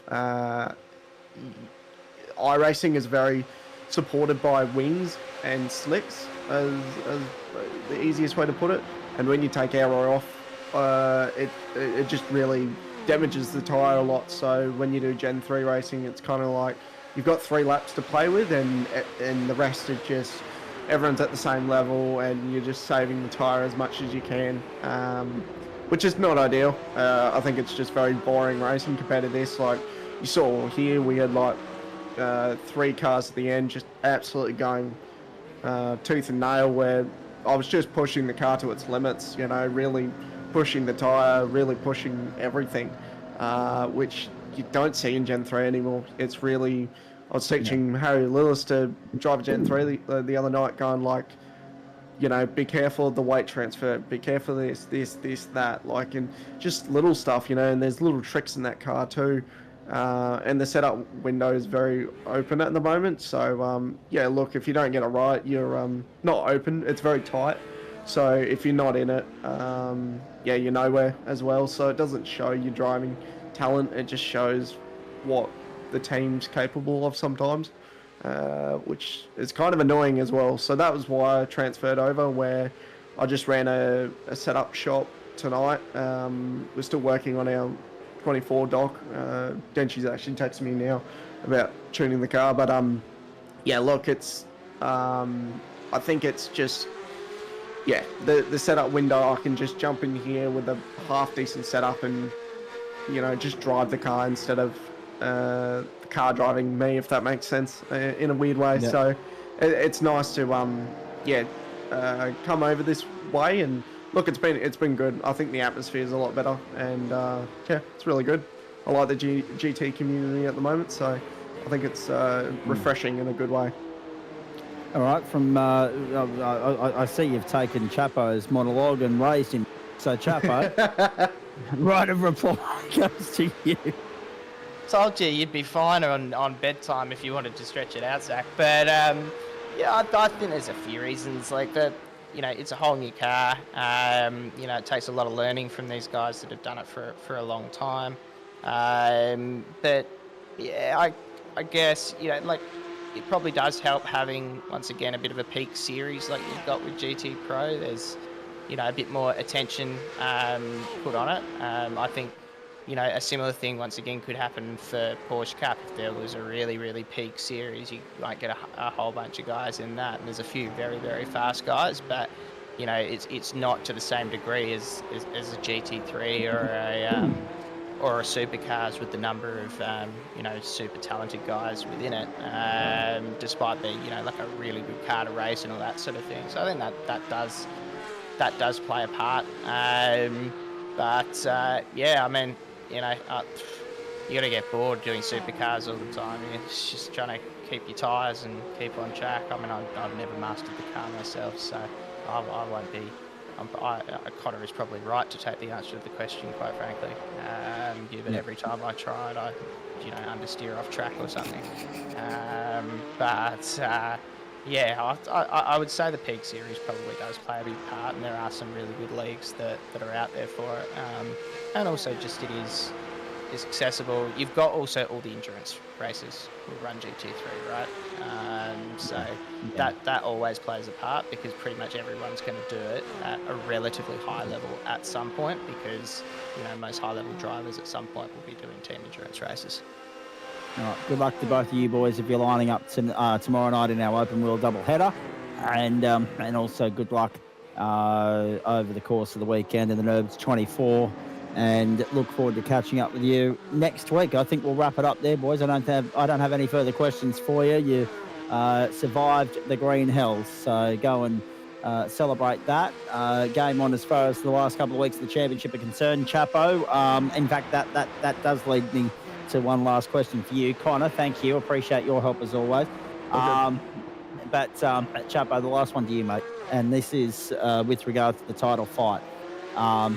Is there a way? Is there a conceivable way for you to win this title in a race where you're contending with Hayden Smith and Corey Lazarus? Lazarus, of course, having swept the pool tonight with the pole position, the fastest lap, the race win, and the clean race as well, an even keel of 100 points. Thank you very much. Yeah, I've got that little netcode 1X is haunting me looking at those points. You know, I do suspect they'll tighten a little bit once the challenge that I did, you know, comes through, providing it goes in my favour. But yeah, I mean, it's going to be tough. Corey's incredibly fast in these cars, as is Hayden. He's had an incredible season as well. It's just, I guess, hoping that I can keep building on, the momentum I've had throughout the season in sort of learning the car and getting to grips with the pace and all that sort of thing. And if we can keep it on track next week, I really do think it's all up for grabs in the Super Sprint. It's a format that I really like. It's a track that should be really fun in these cars. And, you never know what's going to happen in that sort of format versus, say, an endurance race. Like Corey is probably going to take it. He's probably done some laps for Nürb as well. So that'd be a hard task, but a super sprint, anything can happen. We'll have probably a few non-title competitors that join the grid, as there probably will be next week. So we'll just have to keep our nose clean, keep managing it, and I'll probably just come home with a second place as usual. All right, very nicely done, Chapo. Thank you to you as always. Appreciate it. Enjoy the rest of your night, and we'll see you. Well, I'll see you Monday. Yes. All right, catch you then. There he is, Sam Chapman from the City of Churches this evening. We do have some updates coming through in the way of some championship standings, folks. Firstly, Super Formula Light, Jackson Rayhana 344 plays Denny Davison 301. And Scott Barchin and Tom Donahue tied now for third on 234, 229 for Art Baz, 223 for Adam Lavis, and 222 for Marcus Watson. Watson unluckily picking up a 10-second penalty and one safety point in the first race, and also two 10-second penalties and two safety points in the second race. So Watson's had a shocker of a night there, unfortunately, and now well out of contention as far as the championship is concerned. David Baz joining the winners list tonight.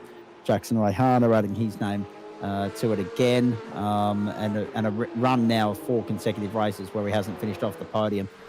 4 wins, 2 seconds, a 6th and a 4th for him so far throughout the course of the campaign. Porsche Cup, I reckon we can update the elite split standings here. Adam Laver still punching out the numbers. Actually, he might have already done both. Wow. Efficient work from our man. Hayden Smith on top. Have a look at how tight it is, though.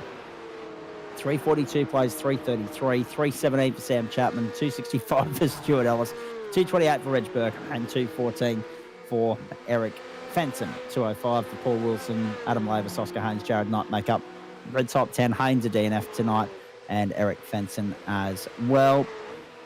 Fenton, of course, did pick up a penalty. A couple of those guys also opted not to qualify this evening, such as the difficulty of mastering an 8.5-minute lap around the green hell. Open split, John Akers extends his lead. He's taken it back, actually, over Marcus Cook. 330 plays 310. Greg Keeney 281. Didn't see much of Greg tonight, but he gained 11 spots and finished 14th. Tristan Koch, biggest mover as far as the open split was concerned, up 13 spots. Only Toff 266, Bobby Camo 251, and Rodney Gollan 250. Eduardo Zamora 230. 100 points covers the top 7 in the open split of the Porsche Cup at the moment. And Dale Atkins just outside. There you go. Now, as far as the rest of it's concerned, we do it each Monday, Wednesday, Thursday, Friday on the platforms of Facebook, Twitch, and YouTube, the platforms of the Gentleman Sim Racing Club. With thanks to the following. They include Spreyton Cider, Waste Options, Trophy AI, Orbic Australia, Bowens, the Builder's Choice, merch.tgsrc.com, and Flash Graphics. My phone's going off something silly with Snapchat at the moment, but it's only the Apex Hunters Sim Racing boys, Craig Bond and his crew, so they can wait. Now, let's have a look at what's coming your way across Facebook, Twitch, and YouTube platforms of the Gentleman Sim Racing Club, and we steer you in the direction of tomorrow night. Now, I'm happy to report that Dan Yeaman will be here.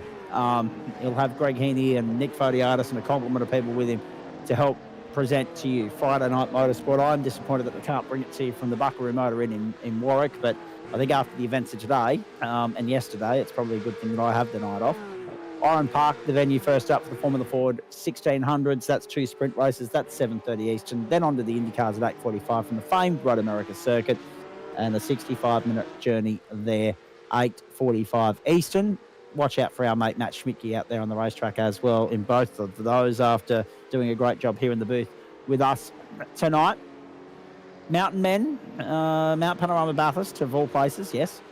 It's 32 laps Saturday night, 8 p.m. Eastern. You'll find out what car of choice you'll be driving in that 32-lap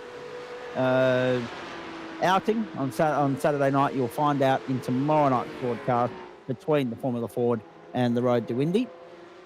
Then GT4 and GT3 Monday night get us underway for the penultimate week of the term.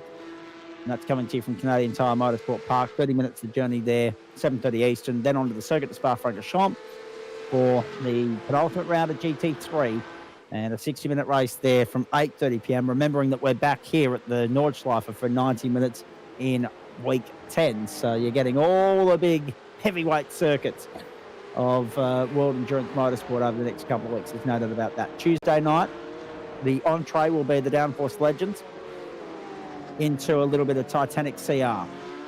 Sandown Motor Raceway, 2 sprint races for the Downforce Legends. First up, 7:45. Then on to the Mid-Ohio Sports Car Course for 40-minute race, 9 p.m. Eastern in TCR. Orbit Australia ARCA Series Wednesday night, Daytona International, you beauty. That is 50 minutes, the journey there, and umpteen number of laps. That'll be confirmed at a later point in time, 7:30 Eastern. I hope you can join the crew for that. That will be, of course, Dan Yeaman. And actually, sorry, I just realised that's me. And I also realised that I need to go through the run sheet here because I thought that was actually this week. But no, it's not. It's next week. Daytona, first up. So where's the grand finale for them? TB confirmed for the ARCA. Normally it is Daytona, so that's why I was questioning it. And then Sonoma Raceway, the NASCAR short configuration for sprint round of the supercars, or an enduro round rather of the supercars. I'm not even reading my own notes correctly tonight, folks. Apologies for that, because I've read the next line down, which is sprint racing and Super Formula Light on the Thursday night. But Wednesday night, yeah, I'll be here with Dan Yeaman, all being fair and equal. Daytona, I'm excited about that. Sonoma, I'm excited about that. A NASCAR short configuration, 60 minutes of journey as the elite and development splits of the supercars go head-to-head once more. 8:45 Eastern, Thursday night. We've already mentioned it. Porsche's Mount Panorama, 8:45, 40 minutes of journey there. Short, sharp, snappy sprint race next week. The Hungaroring, even shorter and snappier again. Sprint race in the order of the day there for the final time in Spreyton Ciders Super Formula Light for this season from 7:30 p.m. Eastern Standard Time. Hope you can join us for all of that. Matt Schmidtke will be back with me next Thursday night. Adam Lavis Monday night. Dan Yeaman Wednesday night. So I'm being shared around the producing talent of the platform of the Gentleman Sim Racing Club at the moment, but I'm happy to do that whilst our mate Liam Banks goes and has some time off over in Europe. I might have to use the leverage there and get him to return serve and cover for me in a couple of years' time when I go over. Matt Schmidtke, final thoughts from you tonight. Some good shunts, but also equally some good racing. Yep, there certainly was some good racing all around. That first race in the Super Formula Lights, those cars racing at the end there, that was just awesome racing by the boys. And then the Nords, it's just ridiculous that we've had an hour of racing around one of the most difficult tracks, and you've got cars finishing within tenths, hundredths of seconds. Just epic driving. Right. That's exactly right. Very good to catch up with you again, mate. Thanks for pushing the buttons for us this evening. Thanks to Josh Suno for his help as well. Thank you at home for your company throughout the course of the evening. Apologies if I've sounded a little bit underdone at parts, but hopefully I've done enough of a job of clarifying why that has been the case. But Jackson Rayhana getting the job done, the round win in Spreyton Ciders Super Formula Light. It was another clinical display from Corey Lazarus. Dominant, too good in the Bowens Porsche Cup. And well done to John Akers on winning the open split as well. Going around the grounds one last time tonight. The Knights getting the job done over Manly 26-22 in Golden Point and Thursday night football in the NRL. In the AFL, of course, it was Hawthorn too good for the Western Bulldogs. 81 points to 59. 22 the margin there. And the soccer not done yet. 13 minutes to play. Japan and Australia locked dead square at 0-0 at this point in time. Goalless stalemate potentially playing out there in front of a packed house in Perth. And that will mean that the Socceroos will then have to go and get some points against Saudi Arabia to ensure that they don't have to go through any more World Cup qualification phases. They want to book their direct ticket to next year's tournament either tonight or, of course, in the early hours of Wednesday morning. So plenty of great sport to come. Real World Motorsport this weekend, of course, we've already mentioned Perth. We've already mentioned Morgan Park. As far as the rest of it's concerned, keep an eye out again for the NASCAR. IndyCar enjoying a week off after a couple of very busy weeks with the Indy 500 and then Detroit.